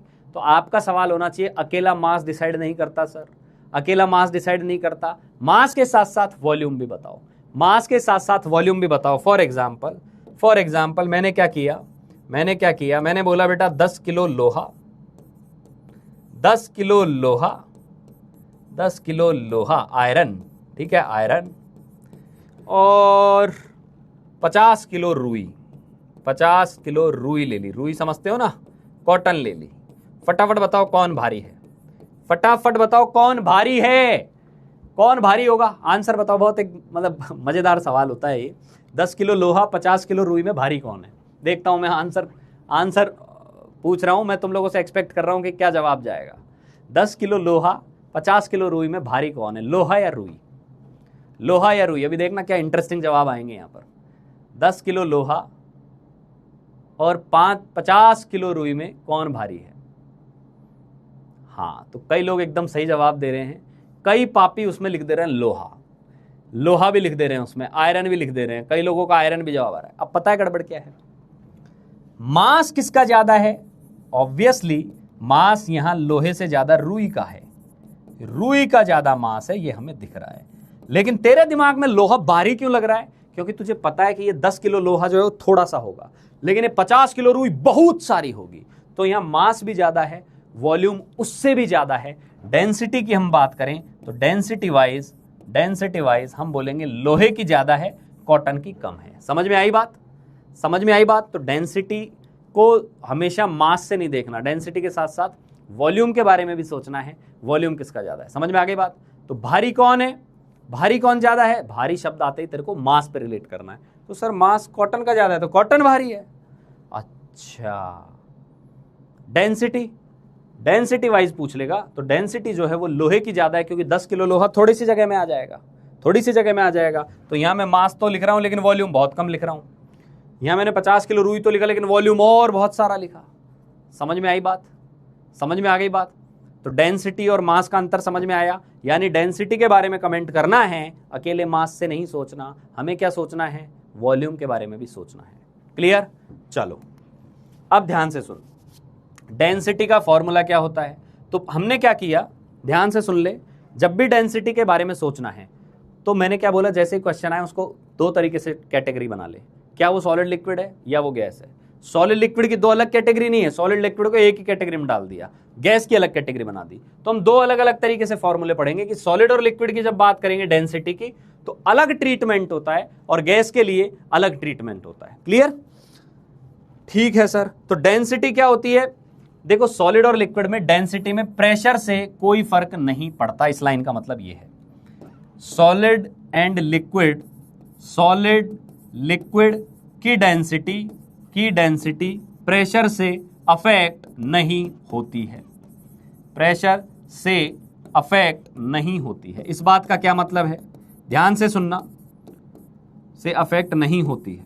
इस बात का क्या मतलब है? इस बात का मतलब है कि मान ले मैंने लोहा रख दिया एक डब्बे के अंदर और मैं उस पर पिस्टन लगाकर, फोर्स लगाकर उसको दबाए जा रहा हूं, क्या उसका वॉल्यूम कोई बहुत कम हो जाएगा क्या लोहे का? नहीं। सॉलिड और लिक्विड का जो वॉल्यूम होता है, याद रखना, फिक्स होता है, वो नहीं बदलता। गैस का बदल जाता है, गैस में प्रेशर लगाएंगे वॉल्यूम बदल जाता है, लेकिन सॉलिड लिक्विड के वॉल्यूम में चेंज प्रेशर से नहीं आता, इसलिए डेंसिटी में कोई परिवर्तन नहीं होता है। ये बात समझ में आई। तो डेंसिटी की अपन जो बात करते हैं बेटा, डेंसिटी की जो बात करते हैं वो प्रेशर से अफेक्ट नहीं होती। किसके लिए? सॉलिड और लिक्विड के लिए। गैस में तो हो सकती है सर। मान ले मैंने, समझ, इस बात को समझना, अच्छे से समझना और अच्छे से एक बार, 10 किलो लोहा लिया, 10 किलो लोहा मैंने एक डब्बे में बंद किया और ऊपर से मैंने एक पिस्टन लगा के और उस लोहे को दबाया। क्या 10 किलो बदलेगा क्या? नहीं सर, मास गायब थोड़ी ना हो जाएगा। मास नहीं बदला। क्या लोहे का वॉल्यूम बदल दोगे क्या तुम? नहीं, वो लोहा है, उसका वॉल्यूम थोड़ी ना दबाने से बदल जाएगा। ना मास बदला ना वॉल्यूम बदला, लोहे की डेंसिटी फिक्स है। प्रेशर बदलने से सॉलिड लिक्विड की डेंसिटी में कोई परिवर्तन नहीं होता। अब उल्टा सोच, दूसरी बात सोच, दूसरे डब्बे में गैस भर ले 10 किलो, दूसरे डब्बे में गैस भर ले 10 किलो।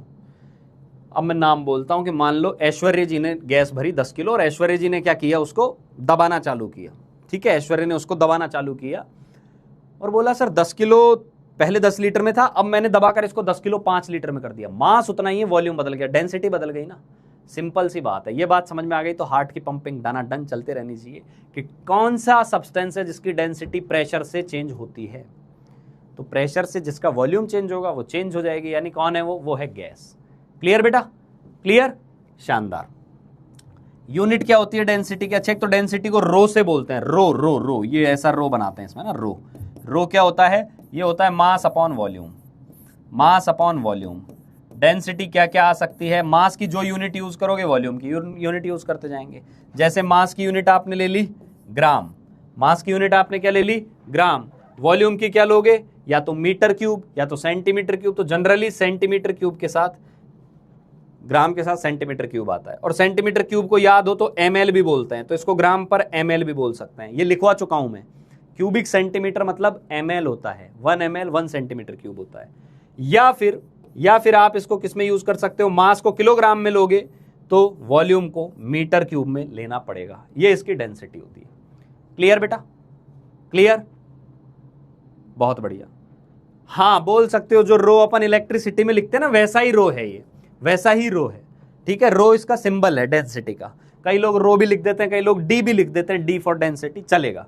ठीक है, भावनाएं समझनी है अपने को। यूनिट देख के समझ में आ जाएगा कि वो डेंसिटी दी हुई है। क्लियर? तो डेंसिटी मान ले दी हुई है और वॉल्यूम दिया हुआ है, तो दोनों को गुणा करके मास निकाल लेंगे। समझ में आ गई बात? डेंसिटी दिया हुआ है, मास दिया हुआ है, तो वॉल्यूम निकाल लेंगे। ये फॉर्मूला होता है डेंसिटी का। लिख लिया कॉपी के अंदर? क्या कॉपी में लिख लिया? अरे थोड़ा बहुत कम्युनिकेट तो कर लिया करो। लिख लिया? हाँ सर, नहीं सर, दिल, ग्रीन सिग्नल बराबर चलते रहने चाहिए, जिससे कि I can connect the way you are learning. ठीक है? हाँ जी भाई, डेंसिटी क्लियर? डेंसिटी क्लियर बेटा?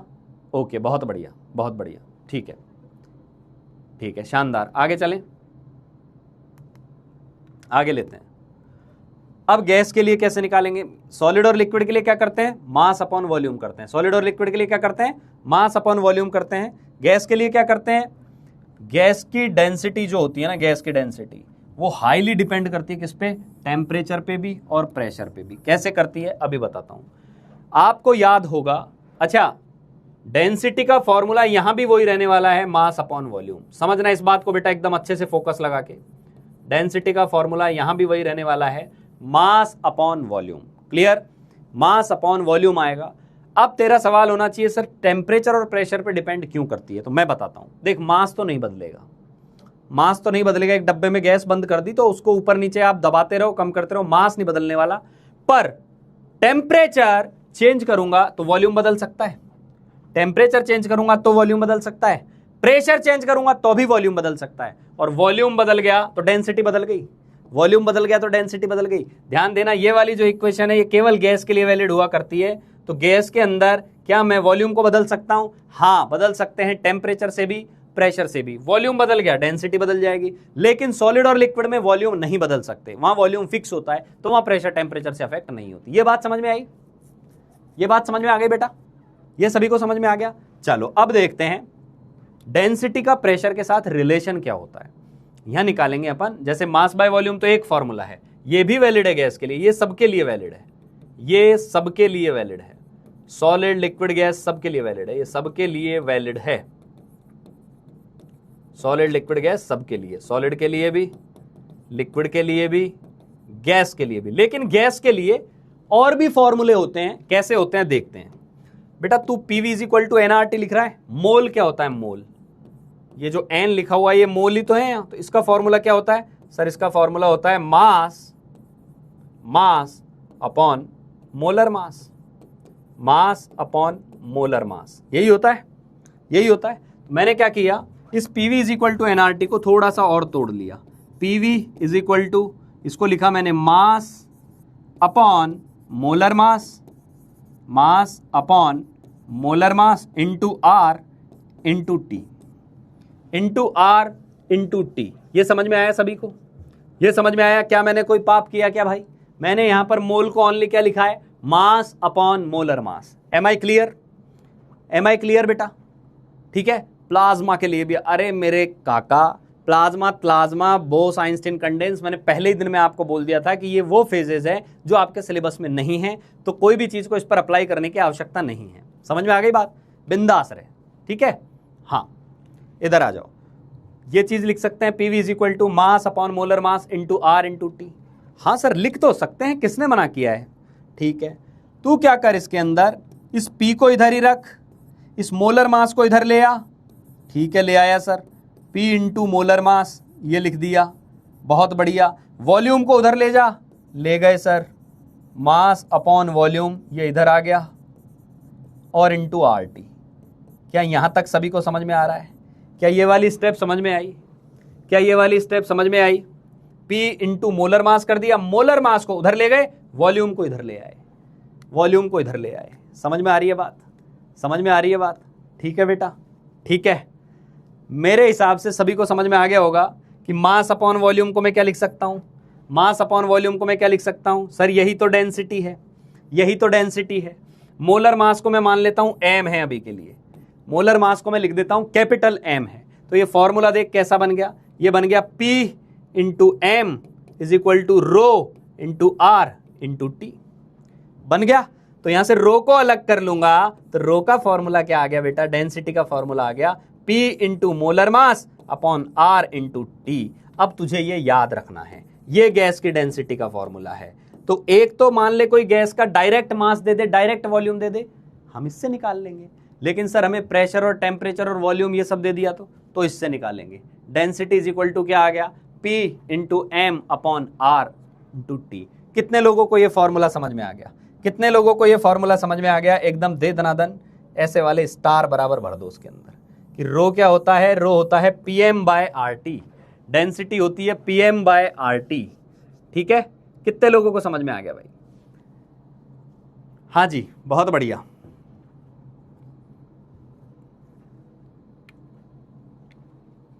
समझ में आ गया तो लिखें ऑल क्लियर, ऑल क्लियर। अरे यार रो मतलब डेंसिटी, एक ये ना एकदम लिख देता हूं हिंदी में कि रो क्या है। रो डेंसिटी को बोलते हैं, लिख देता हूं इधर, ये जो बना रखा है ना इधर,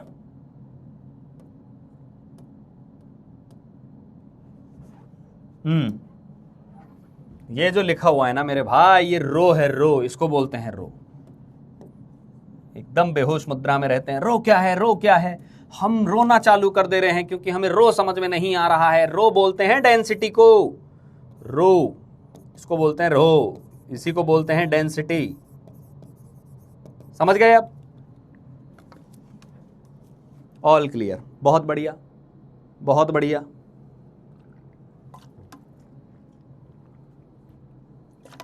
लिख लिया कॉपी में?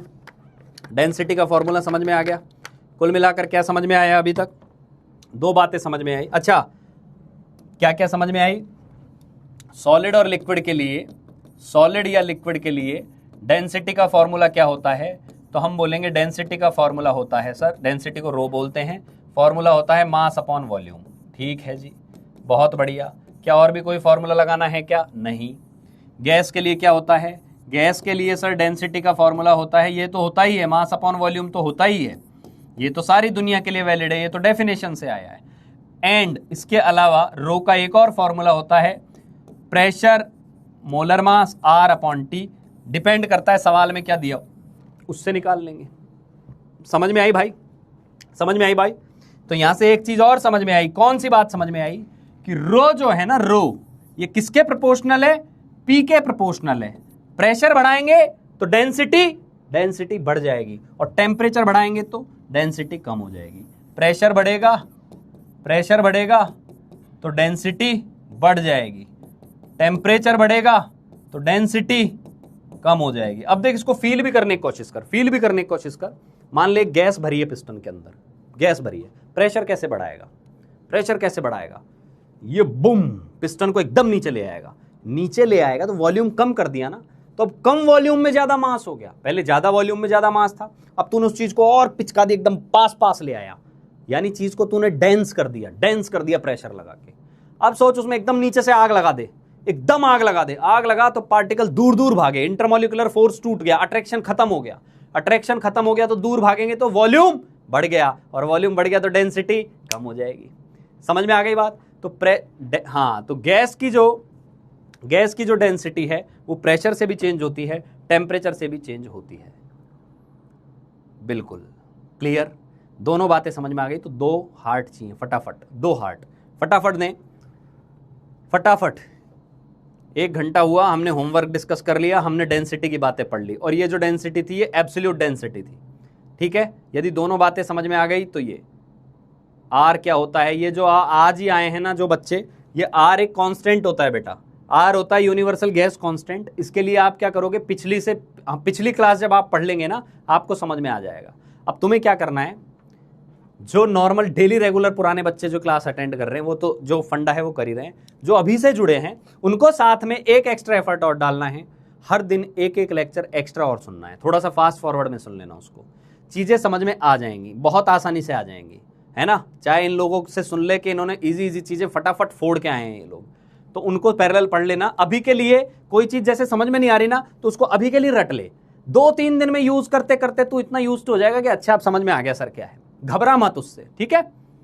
चलो ठीक है, हाँ जी बहुत बढ़िया। तो ये डेंसिटी है। अब चलो, ये तो थी एब्सोल्यूट डेंसिटी, ये क्या थी, एब्सोल्यूट डेंसिटी। अब याद कर, जैसे रिलेटिव एटॉमिक मास था ऐसे एक टर्मिनोलॉजी होती है relative density. Relative atomic mass क्या था, किसी एक एटम का मास किसी दूसरे के रेफरेंस में लेते थे, याद आ रहा है बेटा, एक एटम का मास किसी दूसरे के रेफरेंस में लेते थे तो उसको हम बोलते थे रिलेटिव एटॉमिक मास। मैंने बहुत इज्जत से समझाया था कि मान ले तेरा मास 40 किलोग्राम है और तेरे बगल में एक और आदमी उसका 80 किलोग्राम है, और तेरे को मैंने स्टैंडर्ड मान लिया, तू 40 पे है वो 80 पे है, तू 40 वो 80, तो तेरे को यदि मैं 1 बोल दूंगा तो वो 2 हुआ ना, फिर तेरे रेस्पेक्ट में वो 2 गुना भारी हो गया ना, इसको रिलेटिव बोलते हैं। तो रिलेटिव जब भी आ जाता है इसका मतलब रेशियो ले लो, रिलेटिव एटॉमिक मास यानी 2 एटम्स के मास का रेशियो। समझ में आ गई बात। अब आ गया रिलेटिव डेंसिटी। तो रिलेटिव डेंसिटी का क्या मतलब होता है इसको समझते हैं, इसको भी बताऊंगा, स्पेसिफिक ग्रेविटी क्या होती है इस पे भी आऊंगा, नाम है, डरना नहीं है, क्लियर। तो रिलेटिव डेंसिटी क्या होती है, यूनिटलेस होती है। क्यों, क्योंकि 2 रेशियो होते हैं, 2 डेंसिटी के रेशियो होते हैं, 2 सब्सटेंसेस की डेंसिटी को हम तुलना कर रहे होते हैं। तो रिलेटिव डेंसिटी क्या होती है, रिलेटिव डेंसिटी होती है जब हम किसी एक डेंसिटी को दूसरी डेंसिटी से डिवाइड कर दें, यानी लिख दे रहा हूं इसको भी, relative density is equal to density of substance. Density of substance, कोई भी चीज की डेंसिटी लिख दो, ऊपर वाली वैल्यू एब्सोल्यूट वाली है और नीचे भी एक और डेंसिटी आएगी किसकी, जिसको आप रेफरेंस मान रहे हो, जिसको आप स्टैंडर्ड मान रहे हो, उसकी डेंसिटी। तो इसको बोल देते हैं रिलेटिव डेंसिटी।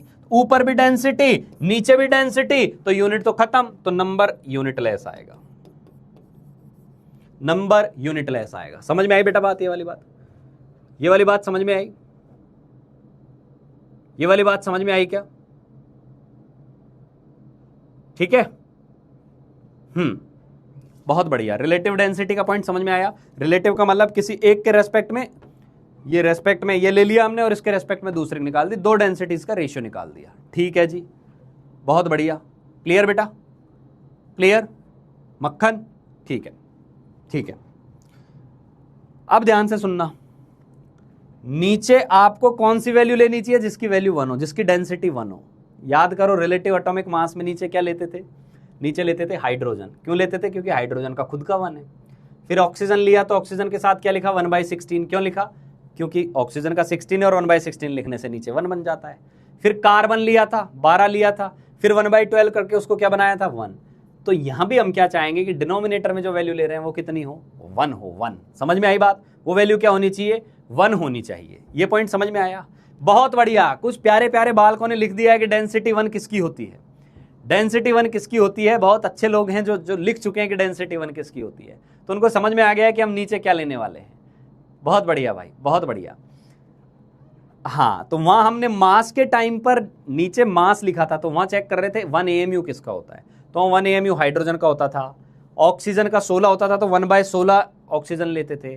कार्बन 12/12 लेते थे, क्योंकि नीचे 1 AMU बनाना था। लेकिन अभी हमें यहाँ 1 डेंसिटी बनानी है, तो किसको लेंगे, पानी को लेंगे। बहुत बढ़िया। तो और पानी को जब आप ले लेते हैं ना, सॉलिड और लिक्विड के केस में, सॉलिड और लिक्विड के केस में रेफरेंस किसको लेते हैं, सॉलिड और लिक्विड के रेफरेंस में किसको लेते हैं, पानी को लेते हैं। तो पानी को जब लेते हैं तो उसको बोलते हैं स्पेसिफिक ग्रेविटी। इसका मतलब क्या हो गया, क्यों, क्योंकि पानी जो है आपने 9वीं 10वीं क्लास में पढ़ा होगा, 4 डिग्री सेल्सियस टेम्परेचर पर, 4 डिग्री सेल्सियस टेम्परेचर पर पानी की खुद की डेंसिटी 1 ग्राम पर ml होती है, 1 ग्राम पर ml होती है। ये बात समझ में आई? यानी 1 ml पानी लोगे तो 1 ग्राम पानी होगा, 100 ml पानी लोगे 100 ग्राम पानी होगा, 1 लीटर पानी लोगे 1 किलोग्राम पानी होगा, 2 लीटर पानी लोगे 2 किलोग्राम पानी होगा। पानी बहुत अच्छा ही चीज यही है कि जितना वॉल्यूम उतना मास होता है। क्लियर? बहुत बढ़िया बेटा, बहुत बढ़िया। तो स्पेसिफिक ग्रेविटी किसको बोलते हैं, ये भी रिलेटिव डेंसिटी ही है। स्पेसिफिक ग्रेविटी कोई नई चीज नहीं है, रिलेटिव डेंसिटी ही है ये भी। कौन सी रिलेटिव डेंसिटी है ये, जब आप किसी भी सब्सटेंस की डेंसिटी को पानी के डेंसिटी से डिवाइड कर दो, रो ऑफ H2O से डिवाइड कर दो, तो स्पेसिफिक ग्रेविटी जो है वो आपकी यूनिटलेस आ जाएगी, यूनिटलेस आ जाएगी। अब इंटरेस्टिंग एक बात बताऊं, इंटरेस्टिंग एक बात बताऊं, जब रो ऑफ H2O हमेशा 1 है, तो क्या मैं बोल सकता हूं कि जब ये नीचे वाला 1 है तो इसका आंसर वही तो आएगा जो डेंसिटी का आंसर आ रहा था, जो डेंसिटी का आंसर आ रहा था। तो लिखा हुआ है कि जैसे रो ऑफ H2O 4 डिग्री पर 1 ग्राम ml होता है, तो इसकी वैल्यू जो आएगी ना वो एब्सोल्यूट डेंसिटी के बराबर ही आएगी, बस उसकी यूनिट नहीं होगी, बस उसकी यूनिट नहीं होगी। इसका मतलब क्या है, इसका मतलब ये है कि मान लो किसी सब्सटेंस की डेंसिटी, किसी सब्सटेंस की डेंसिटी 2 ग्राम पर ml है, ठीक है, तो उसकी स्पेसिफिक ग्रेविटी क्या होगी, उसकी स्पेसिफिक ग्रेविटी क्या होगी, तो तुम क्या बोलोगे, स्पेसिफिक ग्रेविटी कुछ नहीं है, वही होगी 2 ग्राम पर ml है, और पानी की 1 ग्राम पर ml होती है, तो वैल्यू क्या आ जाएगी, वैल्यू 2 आ जाएगी। तो ये लाइन ये बोलना चाह रही है कि जो डेंसिटी है ना वही स्पेसिफिक ग्रेविटी है, जबरदस्ती का कचरा क्रिएट किया हुआ है। अब तुमको कल को कोई बोल दे कि स्पेसिफिक ग्रेविटी 3 है या स्पेसिफिक ग्रेविटी 1.5 है, स्पेसिफिक ग्रेविटी 1.5 है, तो स्पेसिफिक ग्रेविटी हमेशा यूनिटलेस होगी। पर तुझे समझ में आ जाना चाहिए, इसका मतलब डेंसिटी भी क्या रही होगी, सेम रही होगी। डेंसिटी में यूनिट आएगी, स्पेसिफिक ग्रेविटी में यूनिट नहीं आएगी। क्या ये बात क्लियर हो गई? क्या ये बात क्लियर हो गई बेटा? ये बात क्लियर हो गई। स्पेसिफिक ग्रेविटी कुछ नहीं है, एक रिलेटिव डेंसिटी है, ठीक है। समझ में आया? समझ में आया क्या? यहां तक यदि समझ में आ गया तो बोल दो डन सर। यहां तक समझ में आया तो लिख देंगे डन। स्पेसिफिक ग्रेविटी और डेंसिटी ऑलमोस्ट सेम चीज है। स्पेसिफिक ग्रेविटी की कोई यूनिट नहीं होती और डेंसिटी की यूनिट होती है। ऑल डन लिख देना है। सर पहले आप पानी पी लो। कितने केयरिंग लोग हैं आप यार, है ना। लव यू ऑल यार, बहुत ध्यान रखते हो, बताते रहा करो। गर्मियों के दिन चल रहे हैं, है ना, और पानी अब वैसे भी थोड़ा सा बचा है, एक पानी की बोतल और मंगा लो यार, बहुत जान लगानी है आज तो बच्चों के साथ। हाँ तुम भी पी लेना भाइयों, है ना, तबीयत खराब ना हो जाए किसी की।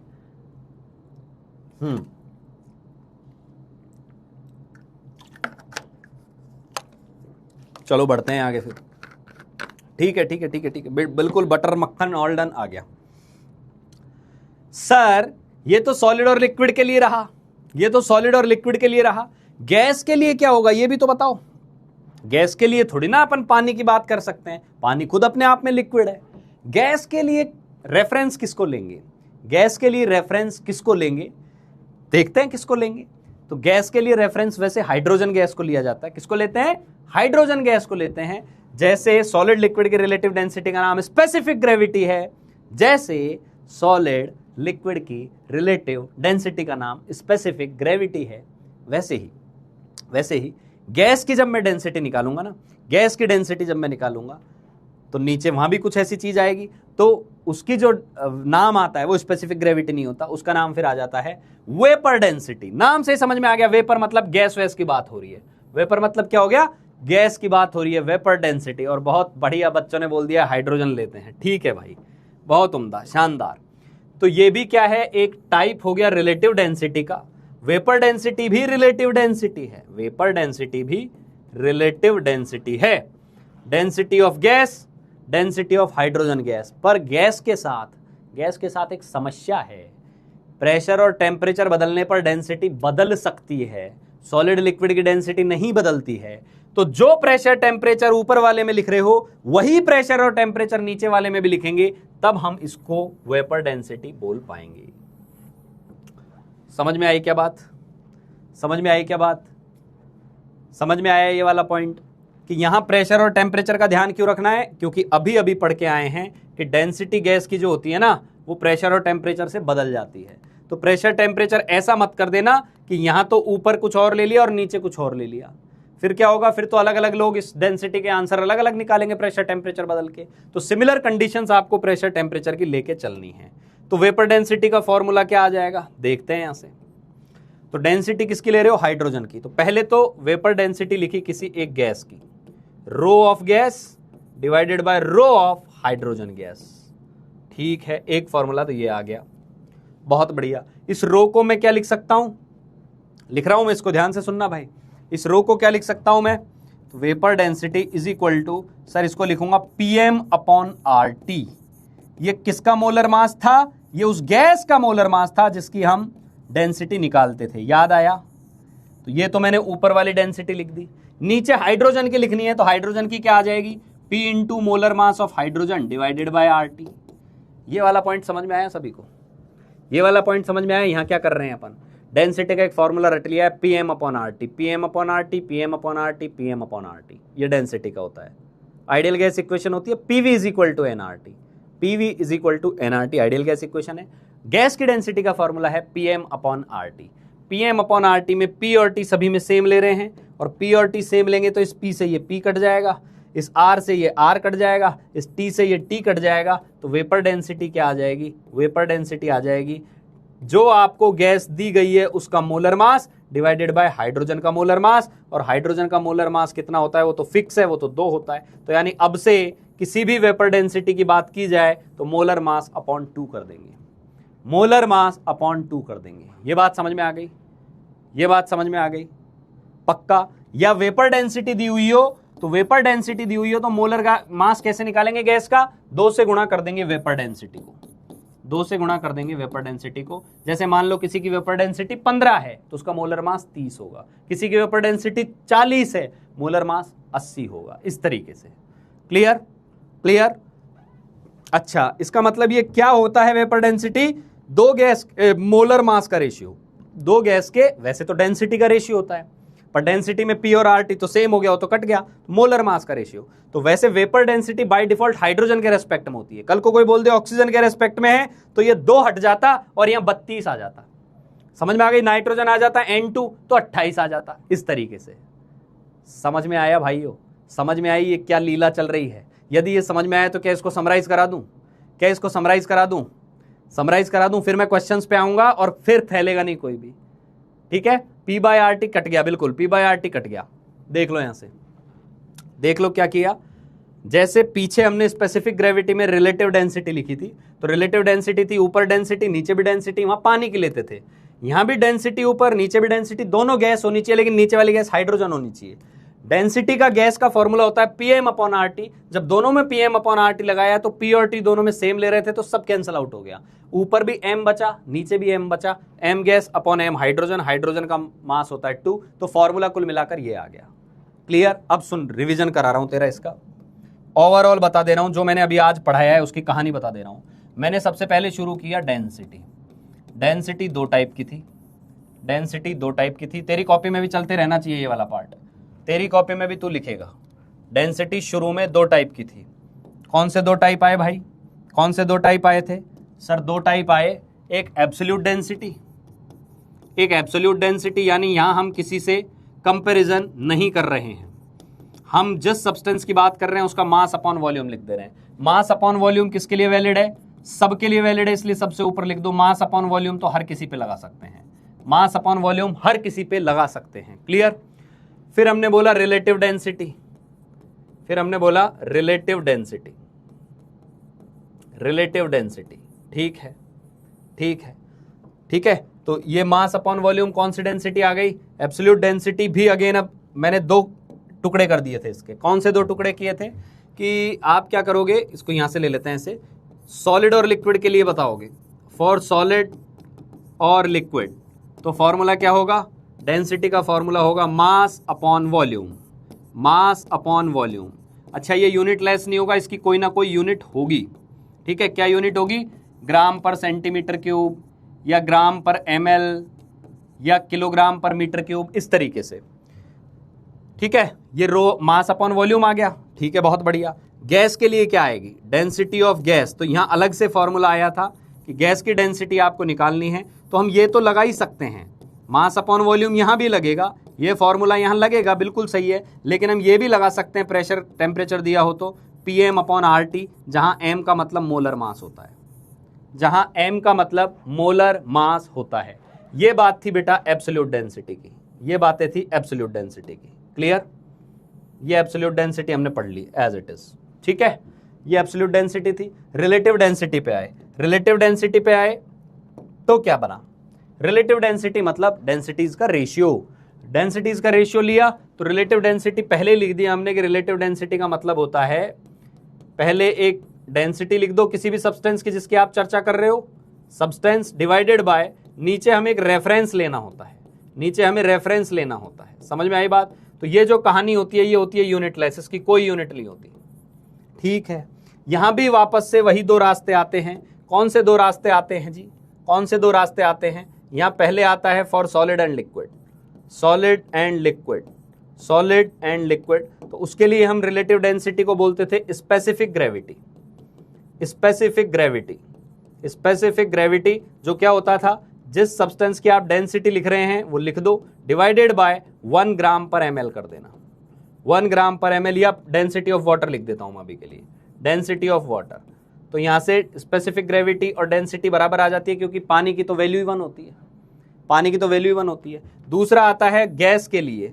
तो गैस के लिए हम क्या यूज करते हैं? गैस के लिए हम यूज करते हैं वेपर डेंसिटी, वेपर डेंसिटी। और वेपर डेंसिटी क्या होती थी? वेपर डेंसिटी होती थी density of any gas divided by density of hydrogen gas.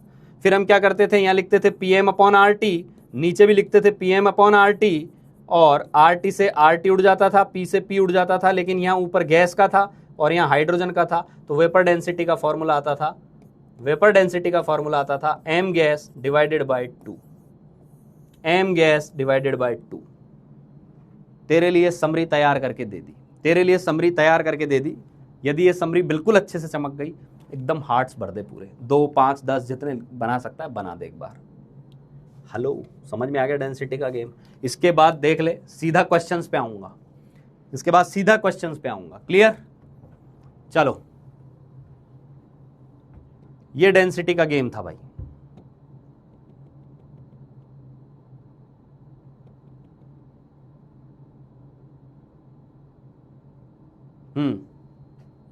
बहुत बढ़िया, ऑल क्लियर। अरे आएगा ही यार, आप बहुत प्यारे प्यारे लोग हैं, आपका फोकस जब अच्छा है ना। बादाम वादाम भिगो के रख दिया करो रात को, सुबह बादाम खाना चालू कर दो, है ना, दिमाग थोड़ा और तेज चल जाए। ये जो रिपीट वाले हैं जिनसे नहीं हो रहा है, एक बार में समझ में आ रहा है, बादाम वादाम खाना चालू करो, खुद के लिए समय निकालो, प्राणायाम करो 5-10 मिनट, ध्यान लगाओ, अपने ध्यान को अब केंद्रित करो अपने लक्ष्य की तरफ। और ये मजाक की बात नहीं है भाई, मैं सच बोल रहा हूँ, है ना। थोड़ा पीस लो खुद के लिए, 10-15 मिनट शांति से बैठो। ठीक है, चलो क्वेश्चन पे आते हैं भाई। Density of oxygen gas at STP क्या होगा? Density of oxygen gas at STP क्या होगा? एक चीज मैं यहां भी बता दूं, गैस के लिए यहां भी यदि आपको निकालना हो ना STP पर, density of gas at STP क्या होती है, तो आपको क्या करना है, गैस का मास निकाल लो, 1 मोल का मास निकाल लो ऊपर, 1 मोल का मास डिवाइडेड बाय 1 मोल का वॉल्यूम, 1 मोल का वॉल्यूम। भाई मास भी आ गया, वॉल्यूम भी आ गया। ऊपर बस ध्यान रखना 2 मोल लो तो नीचे भी 2 मोल लेना, ऊपर 5 मोल लो तो नीचे भी 5 मोल लेना। तो ये क्या आ जाएगा, 1 मोल का मास क्या होता है, मोलर मास होता है, मोलर मास होता है जो कि ग्राम में आएगा, ठीक है। और वॉल्यूम किस में आएगा, 22.4 होता है, किसने में, लीटर में आएगा। तो ये एसटीपी पर पूछे तो ये आ जाएगा, ठीक है। ये भी कहीं मेंशन कर लेना कि डेंसिटी जब एसटीपी पर पूछे तो 1 मोल का मास लिख देना, 1 मोल के वॉल्यूम से डिवाइड कर देना, ठीक है बेटा। चलो आंसर बता दो क्या आएगा, आंसर बताओ क्या आएगा इसके अंदर। भाई पोल क्रिएट कर देना, पोल क्रिएट कर दो, पोल क्रिएट कर दो।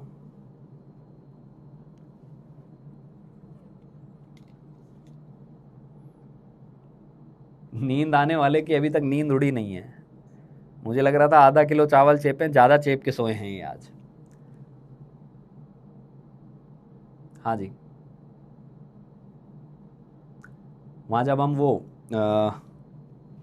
कोटा में क्लास लिया करते थे ऑफलाइन के अंदर तो मुझे याद है कि कई बार भरा हुआ बैच रहता था और बच्चे जो हैं वो एकदम आएंगे 2 बजे लंच वंच करके, मैस से आते हैं एकदम भागते हुए बेचारे आके बैठते थे, है ना। 4 क्लास होती हैं ऑफलाइन में, आप 2 में फैल रहे हैं, सुनना इस बात को। 4 क्लास होती हैं एक ही बार में, यानी 2 बजे से 8:30 तक क्लास ही क्लास चलेंगी, है ना। और ब्रेक जो होता है 5-5 मिनट का होता था। तो बच्चे आएंगे, खाना खा पी के आएंगे, लोहे की बेंच पे बैठना है, 6-7 घंटे बैठना है, और जो हमारे मास्टर जी बोलेंगे एक एक बात लिखनी है। और खतरनाक बात यह है कि मास्टर जी एकदम सिर पर खड़े हैं वहाँ। यदि आपने कोई भी स्टेप ली तो हो सकता है आपको बैच से बाहर भगा दे, हो सकता है आपको थोड़ा सा सुना दे क्लास के अंदर। तो कई बच्चे ना आँख खोल के सोते थे। आँख खोल के सोने का मतलब समझते हो, आँख खोल के सोने का मतलब अंदर से पूरी नींद आ रही है, पर उसको डर है कि कहीं मैंने झपकाई तो मेरे को ना झपका दे गुरुजी आके। तो वो क्या कर रहा है, आंख चौड़ी कर करके लिख रहा है जबरदस्ती। पर मुझे तो समझ में आ जाता था कि तू चौड़ी तो आंखें कर रखी है, तेरा पेन जो हो रहा है इधर उधर दिशा में क्यों जा रहा है भाई, तू हिल क्यों रहा है भाई। और कई ना थोड़े चतुर होते थे, चतुर। वो क्या करते थे, चतुर लोग क्या करते हैं वो बताता हूँ आप लोगों को। वो आंख मतलब नीचे आंख कर रखी है, बंद की हुई है, पर पेन जरूर चल रहा है, रैंडम पेन चल रहा है, रैंडम। अच्छा, मैं वहाँ भी ऑब्जर्व कर लेता था कि हाँ भाई ये लिख विक नहीं रहा है, ये एक्टिंग कर रहा है कि सर को दिखता रहे कि मैं लिख रहा हूँ, और मुंडी नीचे है तो नींद ले रहा है एकदम। तो एक बार मैंने एक से बोला कि भाई बगल वाले से कि यार एक काम कर, ये महाराज जी का पेन चल रहा है, एक बार पेन हटा देखे बगल से, हटा इसके बगल से, एक बार पेन निकाल ले इसके हाथ से। पर उसने बड़ी शिद्दत से प्यार से पेन हटाया, पेन हटा दिया, पर अगले की कंसिस्टेंसी देखना, कंसिस्टेंसी बंदे का हाथ बराबर चल रहा है। क्यों? क्योंकि नींद आ रही है महाशय को, नींद आ रही है। जाके चिपकाया, मैंने कहा भैया मुंह धो के आओ अपना, है ना, क्या दिक्कत हो गई, कैसे सो रहे? बोले सर चावल चेप के आया था। तो वहां से मेरे दिमाग में आती है ये बात, ठीक है, चावल वावल चेप के मत आ जाया करो ज़्यादा। चावल चेपने का मतलब ज़्यादा खा के क्लास में बैठोगे दिक्कत होगी, ठीक है। हाँ जी, तो नींद वींद का तो कॉन्सेप्ट होना ही नहीं चाहिए दूर दूर तक। चलिए भाई, हाँ ठीक है, आया आंसर, आया, ठीक है भाई, आगे होगा यहाँ पर आंसर। तो एसटीपी पर डेंसिटी पूछी है आपसे, डेंसिटी ऑफ O2 गैस, तो क्या आ जाएगा, एक काम करो, 1 मोल का मास, 1 मोल का मास, क्योंकि अब यहां पता है क्या डाउट हो रहा है, ऊपर मास कितना ले सर, 1 मोल का ले लो, पर वॉल्यूम भी फिर 1 मोल का ही लेना, 1 मोल का वॉल्यूम ये ले लेना। तो इसमें आंसर क्या आ गया तुम्हारा, 32, नीचे आ गया 22.4 ग्राम पर लीटर। क्लियर? इससे सॉल्व कर लेना, जो भी ऑप्शन आपका आ जाएगा बिल्कुल सही होगा। समझ में आ गई? कर लोगे यार ये वाला चीज, डिवाइड करते जाओ इसको, ये 16 हो गया, ये 11.2 हो गया, इस तरीके से कर लेना इसको। और आगे करोगे ये 8 हो जाएगा, ये 5.6 हो जाएगा, 4 से ही उड़ा दो, 4 से क्या 16 से ही उड़ जाएगा मेरे हिसाब से, पूरा पूरा, है ना, 16 से ही उड़ जाएगा ये। हाँ, तो 1/7 कुछ आ जाएगा ये, तो कर लोगे ना भाई, ठीक है। 1/0.7 तो 10/7 पे जाके रुकेगी ये कहानी, 10/7 पे जाके रुकेगी, रुकनी चाहिए क्या वहाँ, हाँ लगभग ऐसा कुछ आएगा। तो 7 एकम 7, हाँ 1.43 आ जाएगा, ए ऑप्शन आ जाएगा भाई, ठीक है। कर लोगे, कर लोगे ना भाई, ठीक है, ठीक है बेटा। Next, specific gravity of a certain liquid is 1.8। Specific gravity दी हुई है, what is the mass of 100 ml of this liquid, what is the mass of 100 ml of this liquid, 100 ml of liquid का mass क्या आएगा? करो भाई, बहुत चुन्नू मुन्नू सवाल है यार, कुछ भी नहीं है, 9th-10th में ही फोड़ के आ गए यहाँ पे लोग। 32 कैसे आया? अरे यार ऊपर मास लेना है ना भाई, O2 का क्या होता है मास, बेहोश हुए रहते हैं, 32 कहाँ से आया? 1000 बार 32 लिख चुके हैं इसको, अभी तो समझ में आना चाहिए ना। हाँ करो भाई, सॉल्व करो। लिक्विड दिया हुआ है, what is the mass of 100 ml of this liquid. अच्छा कुछ लोगों को लग रहा है सर ये तो गैस है, गैस है ना, तो तू एक काम करिए, फॉर्मूला भी लगा ले। एक और मेथड 2, मेथड 2 क्या है तेरा? मेथड 2 आएगा density is equal to PM/RT। P कितना लिखेगा? 180 m। मोलर मास क्या लिखेगा? 32। R क्या लिखेगा? 0.0821, ये बताया था मैंने क्लास में। और STP पर टेम्परेचर कितना होता है? टेम्परेचर होता है 273। इससे निकाल ले, बड़ा मजा आ जाएगा तेरे को, निकाल के यहीं पहुंचने वाला है। इसलिए बोल रहे जब STP का तो डेटा याद है ना यार, तो इस पे क्यों जाना। इसका यूज तब करो जब STP के अलावा प्रेशर टेम्परेचर दिया हो। हाँ चलो यहां आ जाओ। 100 ml का तो स्पेसिफिक ग्रेविटी 1.8 है, तो जो स्पेसिफिक ग्रेविटी होती है वही डेंसिटी होती है, ये तो बताया था, क्योंकि पानी की खुद की तो 1 होती है, तो स्पेसिफिक ग्रेविटी 1.8। तुरंत बोलोगे डेंसिटी आएगी 1.8 ग्राम पर ml, बस खत्म। अब क्या करना है, डेंसिटी का फॉर्मूला होता है मास बाय वॉल्यूम। डेंसिटी रख दोगे 1.8 ग्राम पर ml, ध्यान देना यूनिट्स ग्राम और ml में ही चलने देना। फिर तो मास आपको पता करना है, तो मास को मास रहने दो, और यूनिट लीटर में भी दी होती ना, किसी में भी दी होती, उसको मिलीलीटर में बदलते। ये 100 आ गया, तो तेरा मास क्या आ गया? मास क्या आ गया भाई? 1.8 इंटू 100 180 ग्राम आ जाएगा। बी ऑप्शन आ जाएगा। बहुत बढ़िया, बहुत बढ़िया, उम्दा। अगला, what is the volume of single molecule of water. ये क्या बोल रहा है? पानी की एक मॉलिक्यूल का वॉल्यूम क्या होगा? पानी का एक मॉलिक्यूल, पानी का मॉलिक्यूल होता है ना ऐसा, H2O बोल रहा है, इसका वॉल्यूम क्या रहा होगा? इसका वॉल्यूम क्या होगा ये बताना है। करो भाई, सॉल्व करो, सॉल्व करो, सॉल्व करो।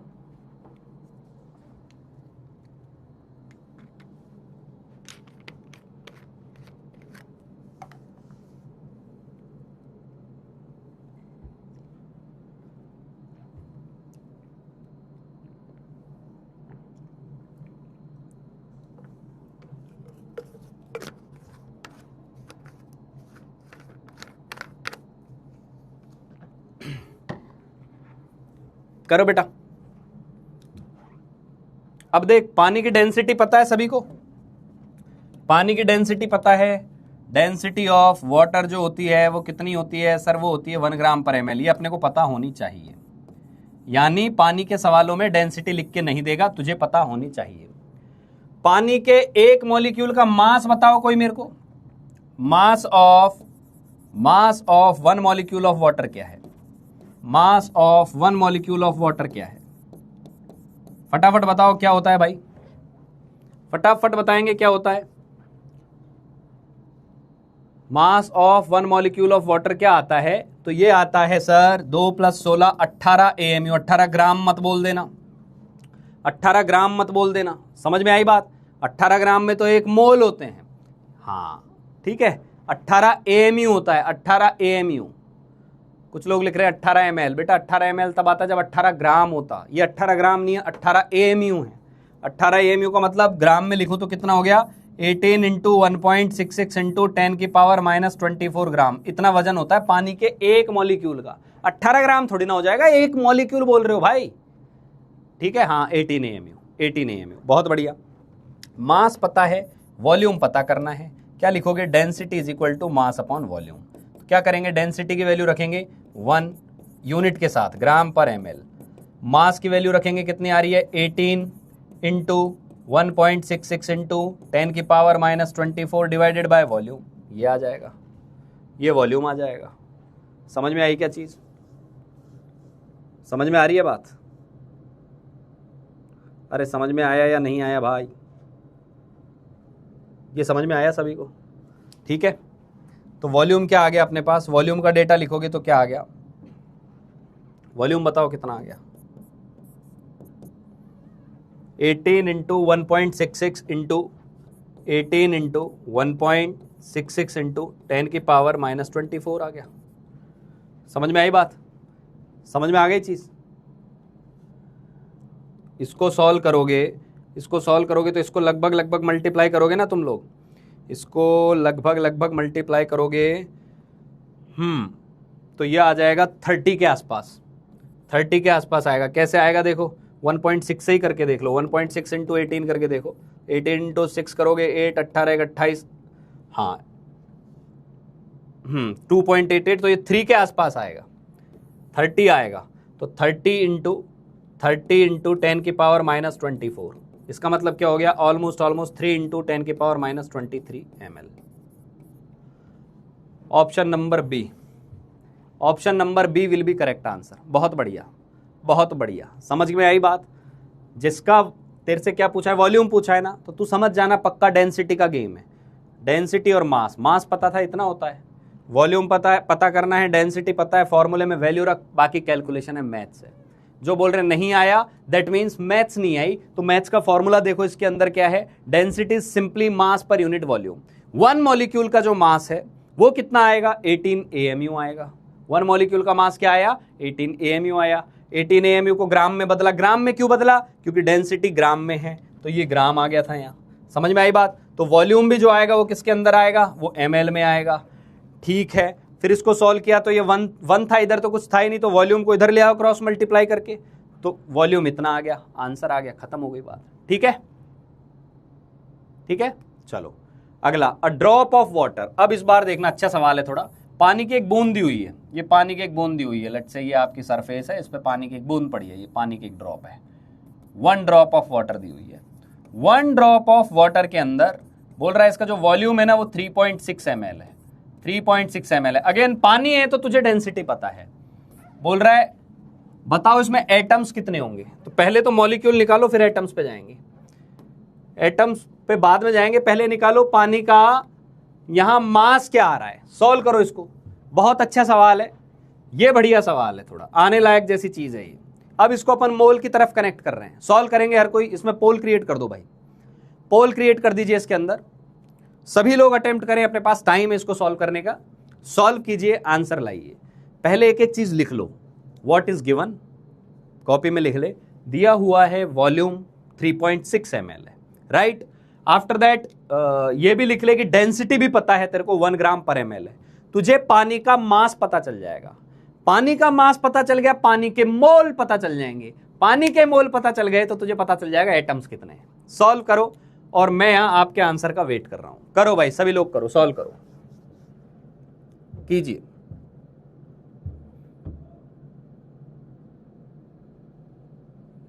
कौन सा ऑप्शन आपको लग रहा है? जिन बच्चों का, पहले ध्यान देना, मॉलिक्यूल नहीं पूछा है, एटम्स पूछे हैं।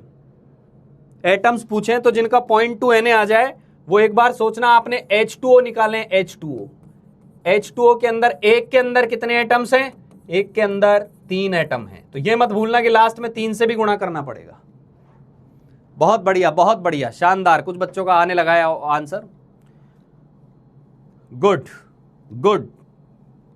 जो ए लिख रहे हैं वो एक गलत जगह फंस गए हैं, वो मॉलिक्यूल्स की संख्या निकाल रहे हैं, वो वहां तक सही पहुंच गए। एक स्टेप और आगे बढ़ना है। सवाल ने मॉलिक्यूल नहीं पूछे, सवाल ने पूछे हैं total number of atoms, atoms, atoms.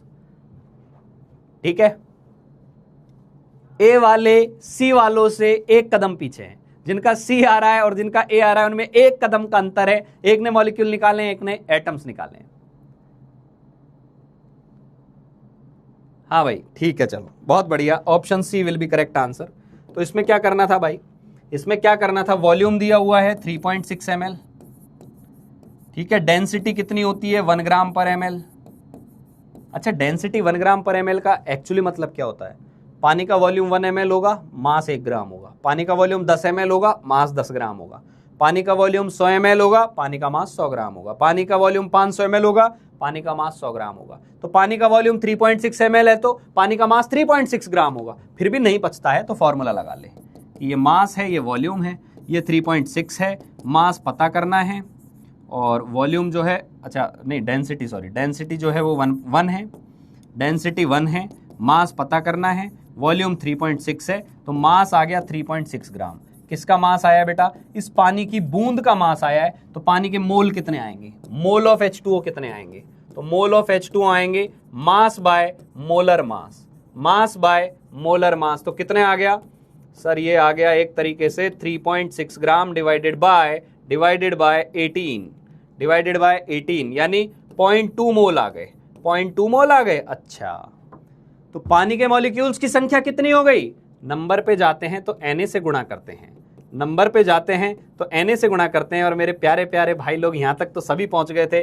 0.2 Na हर कोई कैलकुलेट करके लेके आ गया था। दिक्कत थी उसने एटम्स पूछे थे, तो एक में कितने होते हैं 3, तो नंबर ऑफ एटम्स कितने आ जाएंगे, एटॉमिसिटी से गुणा करेंगे। डोंट फॉरगेट दिस थिंग, हमने बहुत प्रैक्टिस की है इसकी, बार बार की है, इसीलिए की थी। 0.6 Na होंगे, है ना। तो वैसे तो आंसर आ गया, आंसर आ गया, लेकिन अब तुझे रियल लाइफ में देख क्या समझ में आया कि पानी की एक बूंद में कितने एटम्स होते हैं, पानी की एक बूंद में इतने एटम्स होते हैं, गुणा करते रहना 6.022 इंटू 10 के पावर 23। तो पानी की बूंद को हल्के में मत लो भैया, समझ में आ गई बात, उसके अंदर एटम्स की संख्या बहुत ज्यादा है। Clear? This was all about density. ये वाला क्वेश्चन और करेंगे, वेपर डेंसिटी मीथेन गैस की कितनी होगी, vapour density of methane gas क्या होगा, सॉल्व करेंगे सभी लोग। भाई इसमें एक बार फिर से क्रिएट कर दीजिए poll, vapour density of methane gas क्या होगा, vapour density of methane gas क्या होगा, vapour density of methane gas क्या होगा।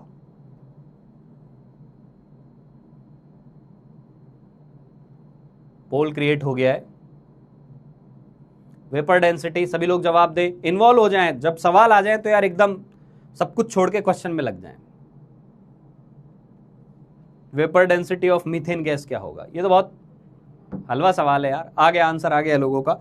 वेपर डेंसिटी का बेटा फॉर्मूला क्या होता है, वेपर डेंसिटी का फॉर्मूला होता है sir mass of gas divided by mass of hydrogen. हमें तो ये भी पता नहीं सर, हमने तो 2 याद रखा हुआ है सीधा, कि जो भी गैस का मास दिया हुआ है उसको 2 से डिवाइड कर देते हैं। ठीक है, तो ये कितना हो जाएगा 16/2, 8 आएगा और इसकी कोई यूनिट नहीं होगी। Option C will be correct, option C will be correct. ठीक है, सी आ गया, समझ में आ गया बात। ठीक है, तो बेसिकली वेपर डेंसिटी 2 गैसों के मोलर मास का रेशियो हो गई, दूसरी गैस इसमें हाइड्रोजन होना मस्ट है। चलो नेक्स्ट क्वेश्चन, इसको अपनी कॉपी में लिख लेना, है ना। What will be vapour density of oxygen gas with respect to methane gas. इस बार वो बोल रहा है हाइड्रोजन को मत लो रेफरेंस, मीथेन को ले लो, तो आंसर देना है। कॉपी में लिख लो, होमवर्क के लिए ये क्वेश्चन, होमवर्क के लिए जाएगा आपके पास ये क्वेश्चन कि वेपर डेंसिटी इस बार आपको ऑक्सीजन की निकालनी है और मीथेन को रेफरेंस लिया है। ये एक हाइपोथेटिकल क्वेश्चन है, by default vapour density hydrogen के रेफरेंस में लेते हैं, पर कॉन्सेप्ट को समझाने के लिए मैंने ये सवाल डाला है। ठीक है बेटा, चलो चलो लिखा, आई होप लिख लिया होगा। आगे चलते हैं, अगला क्वेश्चन ये है, ये भी होमवर्क में करके लाना है। अच्छा सवाल है, क्वेश्चन में दिया हुआ है कि गोल्ड फॉइल है, सोने की पतली सी परत है, झिल्ली है, फॉइल है। उस सोने की फॉइल की डायमेंशन दी हुई है कि उसकी लंबाई 25 मिलीमीटर है, चौड़ाई भी 40 मिलीमीटर है, फॉइल के अंदर थोड़ी सी थिकनेस भी, थोड़ी सी मोटी भी है। कितनी मोटी है, 0.25 mm है। मेरे हिसाब से तेरे को समझ में आ गया होगा कि इस फॉइल का वॉल्यूम क्या होगा, ये समझ में आ गया। फॉइल का वॉल्यूम आ जाएगा, लंबाई चौड़ाई मोटाई सबको मल्टीप्लाई कर देना है, वॉल्यूम आ गया। उसके बाद बोला कि गोल्ड की जो डेंसिटी है ना वो काफी भारी है, 20 दी हुई है। गोल्ड की डेंसिटी क्या दी हुई है, 20 दी हुई है। तो बताओ इस पतली सी फॉइल के अंदर, आपने यदि सुना हो ना 9th-10th में कभी नाम सुनाओ, रदरफोर्ड ने एक एक्सपेरिमेंट किया था गोल्ड फॉइल के ऊपर। सुना हो तो अच्छी बात है, नहीं सुना हो तो कोई दिक्कत नहीं, आगे आएगा। तो गोल्ड फॉइल के ऊपर अल्फा पार्टिकल भेजे थे, दे दनादन। तो वो जो गोल्ड फॉइल थी बहुत पतली थी, उसी टाइप की एक गोल्ड फॉइल उठाई है और बोल दिया कि उसकी डेंसिटी है। तो बताओ उसमें फॉइल के अंदर नंबर ऑफ गोल्ड एटम्स कितने होंगे। ऑप्शन आपके सामने दिए हुए हैं, होमवर्क में करके लाना है इसको। ठीक है भाई, हाँ ये एक क्वेश्चन और है, ये थोड़ा मिक्स टाइप का है, ये डेंसिटी से रिलेटेड नहीं है। This question is not related to density. ये होमवर्क में मैंने जो दिया है उसका कारण केवल एक ही है, और वो कारण है कि आज जो हमने मोल वाले क्वेश्चंस किए थे ना, उसका रिवीजन हो जाए तो तू ये सवाल भी आसानी से कर लेगा। इस टाइप के क्वेश्चन भी तेरे से बनने चाहिए ही चाहिए। क्लियर हो गई बात। तो ये क्वेश्चन भी लिख लेना, उसमें बोला है कि कंपाउंड है जो है Y2O3 है। इस कंपाउंड का जब 20 ग्राम लेते हैं, कंपाउंड का 20 ग्राम जब लेते हैं तो उसके अंदर 14 ग्राम Y होता है, 14 ग्राम Y होता है।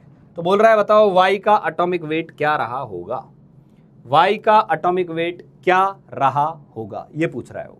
ठीक है, तो सिंपल सा सवाल है, करना इसको, कोशिश करना। मैं इसको 2-3 मेथड से करके बताऊंगा, इजी, बहुत इजी वाले मेथड से भी और थोड़े से लंबे वाले से भी। क्वेश्चन आसान है, हो जाना चाहिए।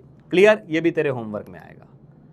ये एक और क्वेश्चन होमवर्क के अंदर, ये एक और क्वेश्चन होमवर्क के अंदर कि एक कंटेनर है जिसमें 3 मोल आर्गन गैस है, 2 मोल नाइट्रोजन गैस है। तेरे से पूछा है average molecular mass of resulting gaseous mixture. ध्यान दे, जैसे एटम का मास निकालते थे, एवरेज मास का मैं इतना सा फंडा दे देता हूं, एवरेज मॉलिक्यूलर मास कैसे निकलता है, कैसे निकलता है? तो ऊपर आ जाएगा total mass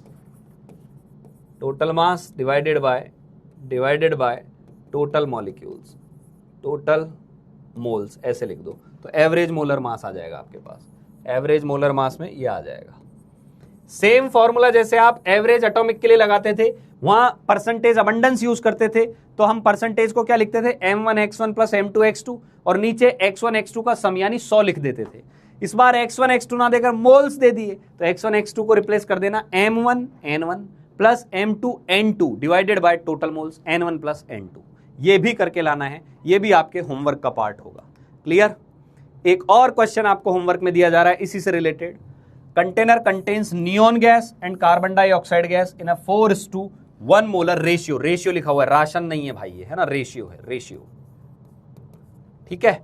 determine average molecular mass, फिर से फॉर्मूला वही बता रहा हूं। फॉर्मूला क्या होगा एवरेज का, m1 n1 plus m2 n2 divided by n1 plus n2।